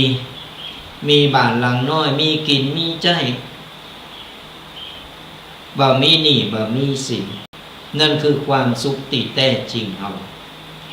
ก็อย่างที่บอกต่อเฮามีเงินเป็นถุงเป็นถังมีเงินเป็นบ่ฮู้กี่ร้อยล้าน10ล้านถามแต่ว่าตายไปแล้วเฮาได้ก็เป็นของเฮาก็มันก็เป็นของคนอื่นไปเป็นของลูกของหลานของคนอื่นไปเฮาก็บ่ได้ติดโตไปก็ได้จะได้ติดโตก็คือคุณงามความดีบาปบุญคุณโทษที่ติดโตเฮาไปต้องอันเพราะฉะนั้นแค่บ้านเฮามีความสุขครอบครัวเฮามีความสุขถึงจะกัดก่อนเก๋อกินกับข้าวเฮาก็มีความสุขเพราะอย่างมันอยู่ที่ใจเฮาความสุขมันปัจจัยสมบัติพัสถานปัจจัยมาอำนวยความสะดวกของเราและยิ่งบ่มีหนี้มีสินก็ยิ่งไปความสุขกันอย่างนี่ขออนุญาตรับสายกันเนอะเจริญพรเจริญพรมาแล้วรายงานตัวแล้วเป็นได้บ้างวันนี้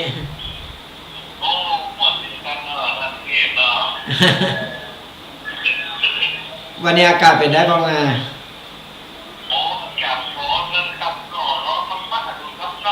อ๋ออากาศร้อนมันอบอ้าวอ่ะมันขมุกขโมแล้วก็มันอบอ้าวเนาะมันร้อนมันร้อนขึ้นมาเป็นครับเนาะเนี่ยตอนเจ้านี่ขึ้นหนาวนะเพราะควายมาเริ่มร้อนมา เนี่ยอากาศมันเปลี่ยนแปลงต้องดูแลสุขภาพกันอากาศมันเปลี่ยนแปลงฟังโมนี่เนาะได้ แล้ววันนี้ได้ขอคิดยังพ่อไงโอ้ได้เยอะเลยครับเนาะแต่บอกก็ถูกครับเนาะหลายอันหลายอย่างก็เนี่ยอันใดที่มันเนียวมันเอาก็เอาไปปรับใจก้อนไก่เอาไปปรับใจไก่เนาะเอาไปใจเลยครับเนาะไปปรับใจในชีวิตของเฮาอย่างน้อยมันเรื่องหนีพ้นแต่อันใดดีเอาก็เก็บเอาเก็บเอาไปใจเป็นขอคิดดีละดีละเป็นกูเป็นกีเป็นกัลยาณมิตรดีต่อกันเนอะก็ขออนุโมทนาบุญเนอะบุญรักษาบุญรักษาดีละดีละที่ตามกันไปเนอะเป็นเหมือนกันนะบุญรักษาเป็นกำลังใจกันไป ก็อย่างที่บอกใจชีวิตในบรรปลายชีวิตของเรามันมีความสุขอย่างไรนี่ก็คือนี่แหละไม่ต้องไปหามันมีเงินล้นฟ้าล้นแผ่นดินหรอกตายไปกับบาทหนึ่งสลึงหนึ่งเขาก็เอาตัวไปนั่นแหละสู่เขาสั่งคุณงามความดีเอาไว้ใจชีวิตระหว่างที่เป็นคนยังมีชีวิตอยู่มีความสุขก็พอมีความสุขเฉพาะในครอบครัวของเขามีความสุขก็โตเขาก็พอใจบ่เบียดเบียนไผบ่มีหนี้มีสินบ่ไปดูให้ดูแคนดูว่าไผเอาอยู่ในครอบครัวของเราไผที่มีลูกมีหลานที่ดีโอ้ยเป็นยิ่งกว่าถูกแล้วมันทีหนึ่งแต่น่ะสราญาติโยมต่างหลายก็ลูกหลานอยู่ถอยฟังกรรมว่ามียิ่งพอใจก่อนมีลูกหลานดีมีครอบครัวตีดีนั่นคือชีวิตที่มีความสุขบัจจัยว่าความสุขโดยการมีเงินมีทองบ้านใหญ่บ้านมีรถหลายกันมีบ้านใหญ่อยู่มีเงินมีทองเฮาบ่ฮู้หรอกภายในใจเพิ่นมีความสุขหรืออย่าเป็นอย่าได้เนี่ยก็เฮาลองมากึดพอมาเฮาได้เท่าอีเฮาทำได้เท่าอีเฮาพอแล้วเท่าอีก็มีความสุขแล้วตายไปพวกมันจะเป็นอย่างไรก็ที่ผลของการกระทำหรือว่าติกรรมของเฮาได้สร้างได้ทำเอาไว้นั่นระหว่างเฮามีชีวิตอยู่เฮาฮู้แล้วอย่างผิดอย่างถูกเฮาก็พยายามสร้างคุณงามความดีทำบุญทำทานฟังธรรมะไปพออย่างน้อยเนี่ยเป็นสเบงนำตังเราไปได้ขออนุญาตหับสายก่อนเนอะจะเลินปอนจากทางใดฮะดอยสะเก็ดมาแล้วเป็นได้มองวันนี้ดอยสะเก็ดอากาศ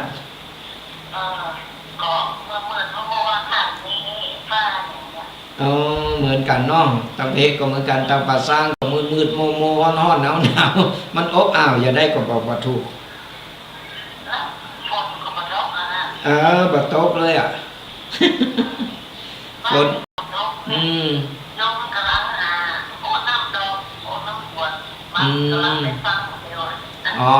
ดีละออกกำลังกายไปออกกำลังกายดีเฮายิงเอาแก่โตมากเฮาออกกำลังกายเลยเส้นสายมันจะได้ยืดก็ดีละวันละเล็กละน้อยขยับตัวได้นิดหน่อยก็ดีละดีละเฮามีตามภาษาของเฮานั่นแหละโอ้ดีละเป็นกำลังใจกัน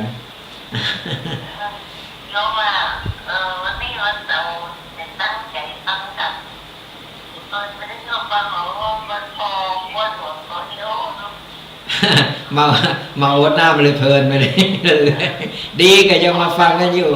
ก่อนมีโทรศัพท์มีก็พอย้อนหลังได้เนอะตั้งช่อง YouTube ก็ได้ อ๋อประจังเล่นเฟซเนาะมันเป็นหยังคือเราออนกดเข้าไปพอก็ได้ใครหันหน้าหันตาใครพอย้อนหลังฟังย้อนหลังได้อ่า เดี๋ยวเธอดูคนเดียวแล้วนอนไปให้กับทำงาน อันอากาศคนเฒ่าก็แก่โตมากกว่าเฝ้าบ้านเฝ้าจ้องเฝ้าลูกเฝ้าหลานเฝ้าเหลนไปนี่แหละวิถีชีวิตของเขาเอาวิทยุน่ะเอาผ้าเอาเจ้าเป็นผู้เป็นเพื่อนนะ ดีแล้วนี่แหละคือเขาไปเสียหลายเขาได้มีการได้ฟังธรรมะไปโตยเป็นกูเป็นกี้เมาจะบ้างงอมบ้างเหงาฟังไปบางทีก็ไข่โหกันไปใจคอคิดโตยเป็นบุญเป็นกุศลนะสลายญาติโยมทั้งหลายเป็นบุญเป็นกุศลอนุโมทนาบุญนะบุญเป็นกำลังใจซึ่งกันและกันนั่นบุญรักษาดอยสะเก็ดมาละเป็นกำลังใจกันไปนี่แหละแก่โตมากก็เฝ้าบ้านเฝ้าจ้องเป็นกูเป็นกิมก็เอาธรรมะนี่แหละเป็นกูเป็นกิมฟังไปบางครูบาอาจารย์บางรูปบางตนบางท่านก็กูไปไข่โหไปโมนไปมันก็มีความสุขในบรรปลายชีวิตมีตัวเอียดแปลงใจเราสบายไม่ต้องไปซีเรียสไม่ต้องไปเขตไปเกตไปโกรธไปอย่างกระไผ่แล้วไม่ต้องไปสนใจนะวางเขาก็นั่งฟังธรรมะไปตัวนั่งสมาธิไปตัวสร้างบุญสร้างกุศลหรือโตเก่าวันละเล็กละน้อยก็ดีพออย่างน้อยจิตใจเขาจะได้สงบจะได้แบบฟุ้งซ่านเวลาถึงเวลาที่เขาจะละหลกไปแล้วเนี่ยเขาก็ตายแบบตาลักตายแบบมีความสุขหลายคนเฒ่าเพิ่นตายเพิ่นยังอมยิ้มแต่เราไปหันใส่แล้วเนี่ยเพิ่นไปแบบมีบุญเพราะอย่างเปิ้นฟังธรรมะเปิ้นเข้าวัดเข้าว่าพอเปิ้นป่องได้สังขารคนเราเมื่อถึงสังขารเมื่อถึงการเวลามาแล้วผู้คนมันก็ต้องสละต้องละโลกไปสละลางเนี่ยคืนหือกับธรรมชาติไปดวงจิตวิญญาณติดอยู่ที่เราอาศัยสิงสถิตอยู่เนี่ยก็จะล่องลอยไปตามกรรมของโตเก่าก็เรามีธรรมะอยู่ในใจเราเข้าวัดเข้าว่ารักษาศีลมันภาวนาก่อนตายเขาจะหู้แล้วเขาจะหู้โตแล้วถึงเวลาที่เขาจะต้องไปเป็นทำใจเป็นนึกถึงพระพุทธพระธรรมพระสงฆ์นึกถึงคุณงามความดีเพิ่งก็ตายตาลับยังมีความสุขโดยการที่รับต่างไปอมยิ้มไปเหมือนคนนอนรับนี่แหละคนมีบุญหลายเขตหลายตีอาตมาภาพเกยไปหันเกยไปพอไปหู้มามันเป็นอันแต่สลายญาติโยมทั้งหลายนั่นคือเป็นแบบว่าเป็นคนมีบุญมีเกรดหนึ่งจะเล่าฟังว่าเมื่อว่าบ่เมื่อมานี่คนไก่ชิดกันนี่นะเพิ่นก็อายุหนัก90ปลาย97 98นี่ก่อนจะตายลูกหลานเพิ่นก็ว่าเพิ่นไหวแล้วนิมนต์ไปเทศทำตานกรรมอาตมาภาพก็ไปเตะหรือเปิ้นปุ๊บเปิ้นหู้โตเปิ้นก็จำได้ว่าตุปีแดงมาแล้วกามาเตะให้ฟังเนาะอาตมาภาพก็บอกว่าวิมอนฟังเตะฟังธรรมเนอะแล้วก็จะได้สบายจะได้รับสบายเปิ้นก็บอกพนมมือเตะทำเสร็จเปิ้นก็มาปั่นป้อเนื้ออาตมาภาพไม่อุ้ยขอเงินตุกเจริญรุ่งเรืองเนอะต่างๆหน้าเปิ้นปั่นป้อเนื้อเอาจัดดี อาตมาภาพก็มัดมือหรือเพิ่นว่าแม่อุ้ยก็อยู่ยี่มีสุขหึ บ่ต้องไปโหงหาอะไรอย่างละเนอเอาตั้งหน้าเป็นไปนึกถึงหน้าตุเนอเพิ่นก็เจ้าจะนึกถึงหน้าตุปีไว้เนอเฮาก็กัดกบเพิ่นก็อู่ไปได้สักกำสักบึดสักมือเพิ่นก็คือเนี่ยเพิ่นฮ้อว่าเพิ่นฮู้โตเพิ่นป่งเพิ่นมีความสุขพออาตมาภาพเคยไปอู่ไปนั่งอู่ก็เพิ่นเวลาว่างๆอาตมาภาพจะไปเยี่ยมไปหาเพิ่นไปหาเพิ่นก็ไปให้กำลังใจเพิ่นก็แข็งแรงบ่มีโรคบ่ได้เจ็บไข้อะไรหยังเฮาไปหาเพิ่นก็นั่งอู่จัดดีเพิ่นจะไปเพิ่นก็ไปเลยเนี่ยเพิ่นเฮาคนมีบุญเพิ่นอยู่ในศีลในธรรมเพิ่นชอบฟังธรรมะชอบฟังเป็นแฟนรายการอาตมาภาพเหมือนกันเพิ่นฟังรายการประจำแล้วก็เวลาเพิ่นล้มป่วยเพิ่นสบายอาตมาภาพก็ไปเยี่ยมไปเยียนเพิ่นไปให้กำลังใจเพิ่นก็จะห้องหาอยู่หั่นเพื่ออาตมาภาพไปมัดมือไปหยังเพิ่นดีอกดีใจเพิ่นตายตาลับ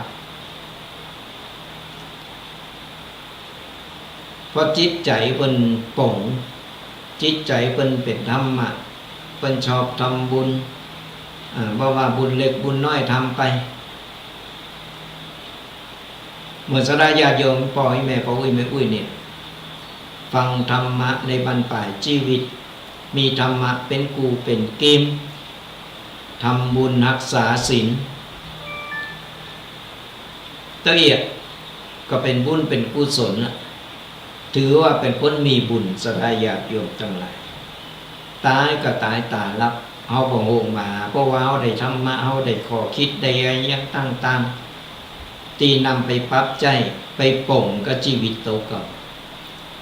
บ่วันใดวันหนึ่งบ่เปิ้นกว่าเฮาถึงเวลามันก็ต้องไปกันเป็นภพเป็นชาติกันไปก็ต้องทำใจบ่ต้องไปโกมันหรอกความตายของคนว่ามีไปหนีพ้นแต่ถือว่าเรายังบุญหนักบุญหลายที่ประคับประคองชีวิตมาจนถึงป่านนี้ได้บางคนอยู่ยังบ่ถึงเกิดมาได้บ่กี่วันก็ตายก็มีอันนั้นก็เป็นกรรมของเพิ่นแต่ถือว่าเราโชคดีฝ่าฟันอุปสรรคต่างๆได้ประสบการณ์ได้เห็นรู้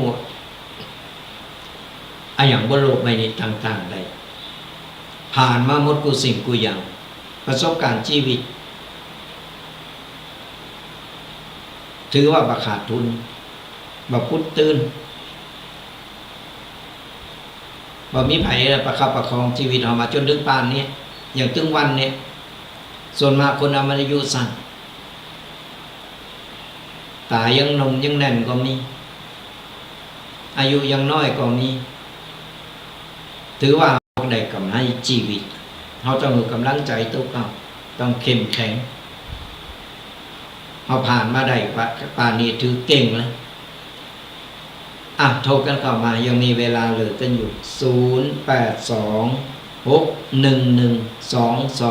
0826112245มาอุมามาตักมาตายกันวันนี้หลายๆตีเต่าที่ฟังรายงานมาก็ว่าอากาศขมุกขโมเป็นครึ้มแต่อากาศมันยังร้อนแบบอบเจริญปอนโอ้วันนี้ฝนตก ตกอันดับ ก็ลองเป็นคล้ายรายการฟังแต่ละคนในวงกลมแบบนี้เนาะใจชัดเจนดีนะเจ้าคือเสียงทั้งเสียงนะชัดเจนเนื้อหาสาระชัดเจนมากค่ะวันนี้ชัดเจนนี่อากาศเป็นไรใจเหมือนกันเดี๋ยวนี้สายมาได้ชัดเจนจ้าเริ่มฮอดแล้วครับเหมือนกันเนี่ยอากาศมันโทรหมดเนาะโทรถึงกันดีแล้วมันแบบขาดทุนดี มันได้โทรหน้ากัน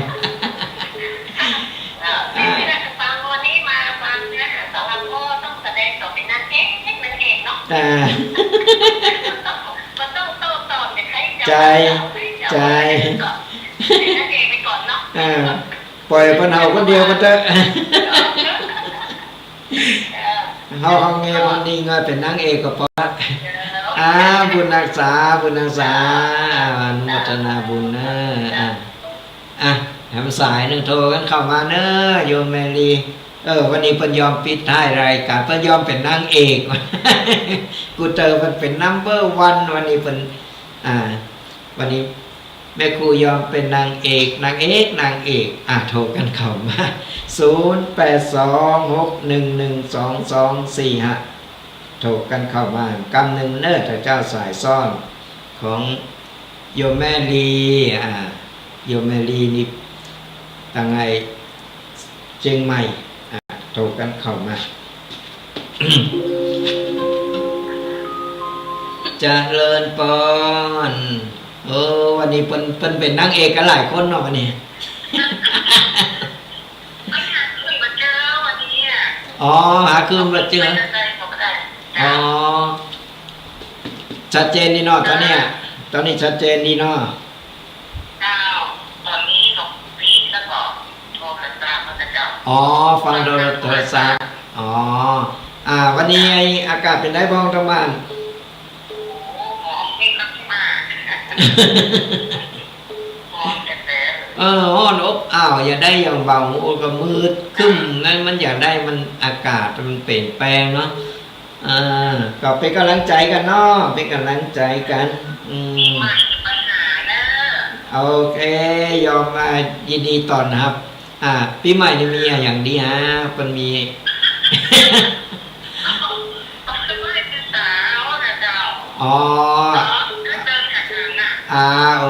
โอเคได้เลยบุญรักษานะบุญรักษาเจริญพรเจริญพรโทรมันฮัลโหลได้ยินก่อนไอ้คนดังเมาน้ำมันประกาศเจ้าทางพระครูเด็กเจ้าเจริญพรจากอะไรนี่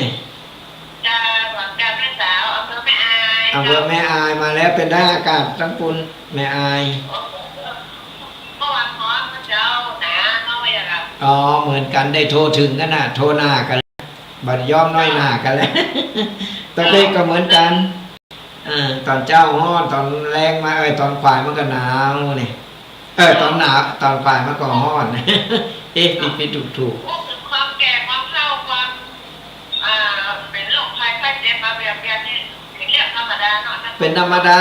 าคนเรามันเจอกันหมดนะเป็นเจ็บเล็กเจ็บน้อยคือเกิดแก่เจ็บตายมันเป็นธรรมดาเนาะตายก็คือได้ทำบุญต่อไปเนาะก็เขาทำความดีต่อไปเพื่อถึงเวลามันการตายนี่มันเจ๊หนักโกรธมันเป็นพนมาเป็นภพเป็นชาติเขาตายจากชาตินี้ปุ๊บเขาไปเกิดชาติหน้าเขาก็แต่อันนี้มาอยู่ที่กรรมว่าจะเกิดเป็นอย่างเท่านั้นเป็นภพเป็นชาติมาได้มันอยู่ที่กรรมอยู่ที่การกระทำเอาจะสร้างไปปัจจัยมันอยู่ที่ว่าเขาทำอย่างไรเขาทำกรรมอย่างทำกรรมดีเขาก็ได้ไปเกิดดีก็เราทำกรรมมาดีเขาก็ต้องรับกรรมตามกรรมนั่นแหละเจ้ามานะไอ้พี่น้องไหนใจดีอกดีใจใจดีแล้วก็พิจารณาอยู่ตลอดเวลาว่าเวลาเขาตื่นมาเพื่อต้องขอบคุณตัวเก่าขอบคุณสิ่งต่างๆที่ทำเราได้เกิดเราได้มึนตาออกมาได้มึนตาได้ทำบุญได้มีลมหายใจอยู่เนี่ยถือเป็นบุญเราละขอบคุณเทวดาที่บอกว่าใจถูกต้องถึงบอกว่าถึงวันเราพิจารณาเท่าอีแล้วถือว่าโชคดีเรายังลืมตาปากมาพอโลกนี้ได้แหมเรามีลมหายใจอยู่มันพิจารณาอีเราก็สบายใจทำเรามีความสุขมีงานก็นั่งสมาธิเป็นพระอันแรกก็คือเล็กๆน้อยๆ คือทำไปเถอะสมาธิมีโอกาสเราก็นั่งสมาธิพอยังได้เป็นอย่างน้อยเนี่ยมันทำเราได้พักสมองพักใจได้มีเป็นโตเก้าเป็นโตเองตัวเนาะการทำสมาธิดีละปฏิบัติไปเจ้านายก็ได้ใส่บาตรทุกวันโอ้ดีละอนุโมทนาบุญนั่นละสั่งสมบุญเรามี3 วันวันมี2 วันทุกวันหรือปิดหรือเดือนโอ้ดีละนั่นละสั่งสมบุญวันละเล็กละน้อยทำไปเถอะเป็นบุญเป็นกุศลเอาเองอายุ78 76 77นี่ยังมีอะไรอย่างอื่นนั่นแหละคือก็ปนึกบอกว่า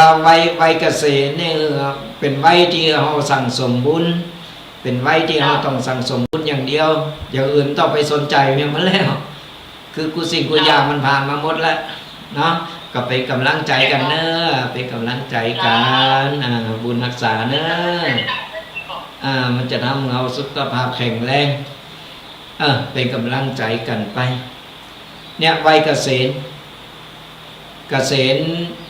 การงานกูสิ่งกูอย่างเขาจะทำงานราชการอะไรยังหรือยังก็ตาม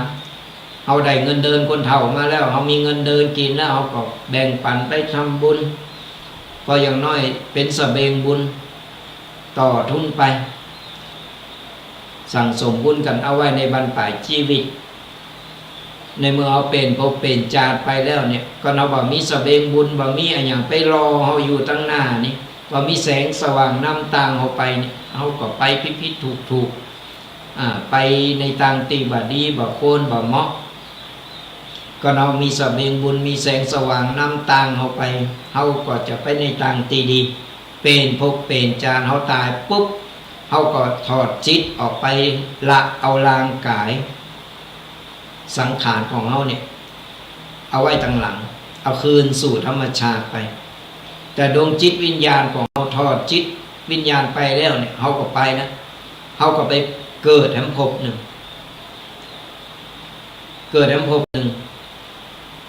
แล้วเขาไปใจกรรมของเขาใจกรรมของเขาเนี่ยกรรมดีกรรมโชก็อยู่ที่โตของเขาแหละเนี่ยถึงบอกว่า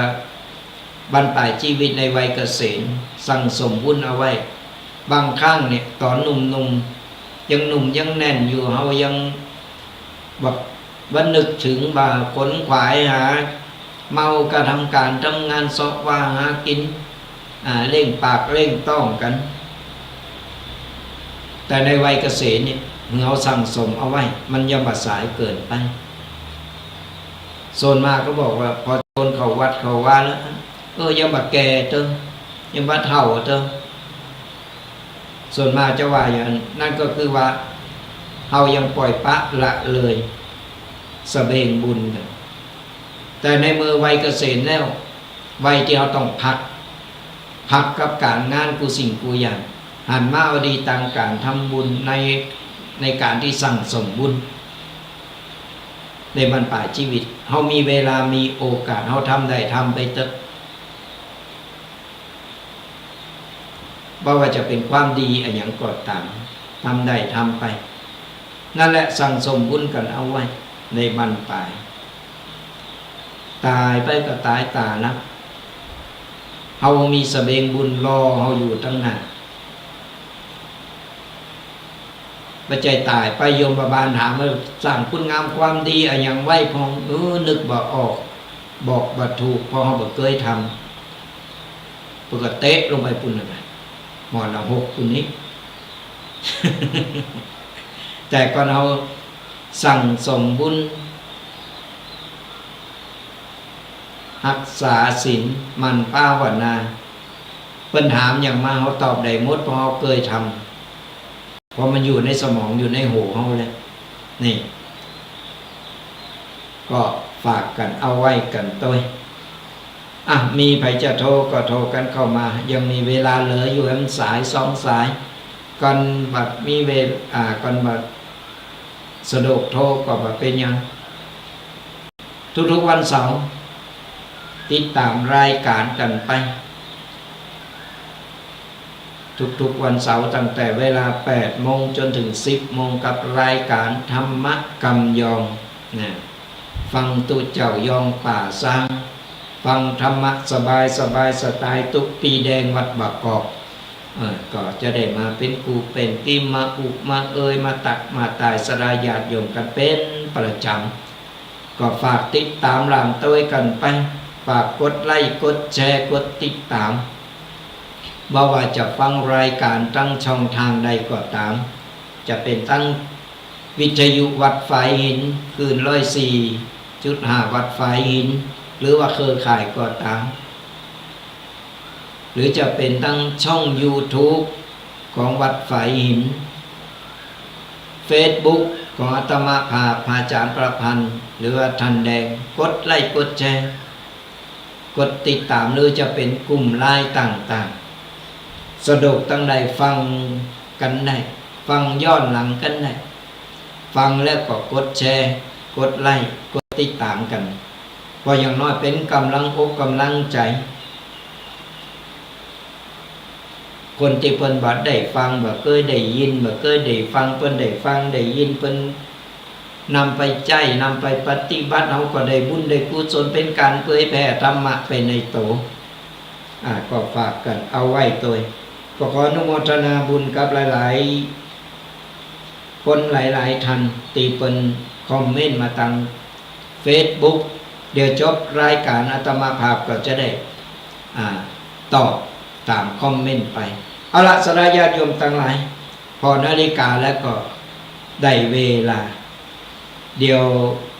ติดตามรายการต่อไปกับผู้บาอาจารย์หลายๆรูปหลายๆท่านกันสำหรับรายการธรรมกำยองของตุเจ้ายองป่าสร้างพระอาจารย์ประพันธ์หรือว่าทันแดงก็เอาไว้พบปะกันแห่งกำหนึ่งในวันเสาร์หน้าสำหรับวันเสาร์นี้ก็ขอสลายญาติโยมจุบูจุคนต่างอกตั้งใจหับปอนกันเนอ ขอสลายญาติโยมจุบูจุคนจงหายตุกหายโศกหายโรคหายภัยหายเจ็บหายไข้นึกหวังสิ่งใดก็ขอเงินสมปรารถนากุสิ่งกุปการเงินทองไหลมาเทมาจะได้ขาดสายของเงินต่อเงินต่อเงินต่อเงินทำการงานใดๆเจริญก้าวหน้าทำมาค้าขายร่ำรวยทำไมทำสวนได้ผลผลิตเจริญงอกงามขายได้ราคาสุขภาพร่างกายแข็งแรงแข็งขาดปลอดภัยอายุมั่นขวัญยืนมีโจงมีใจหือบุญปกปักรักษาคุ้มครองกันกูคนเนอขอเจริญพร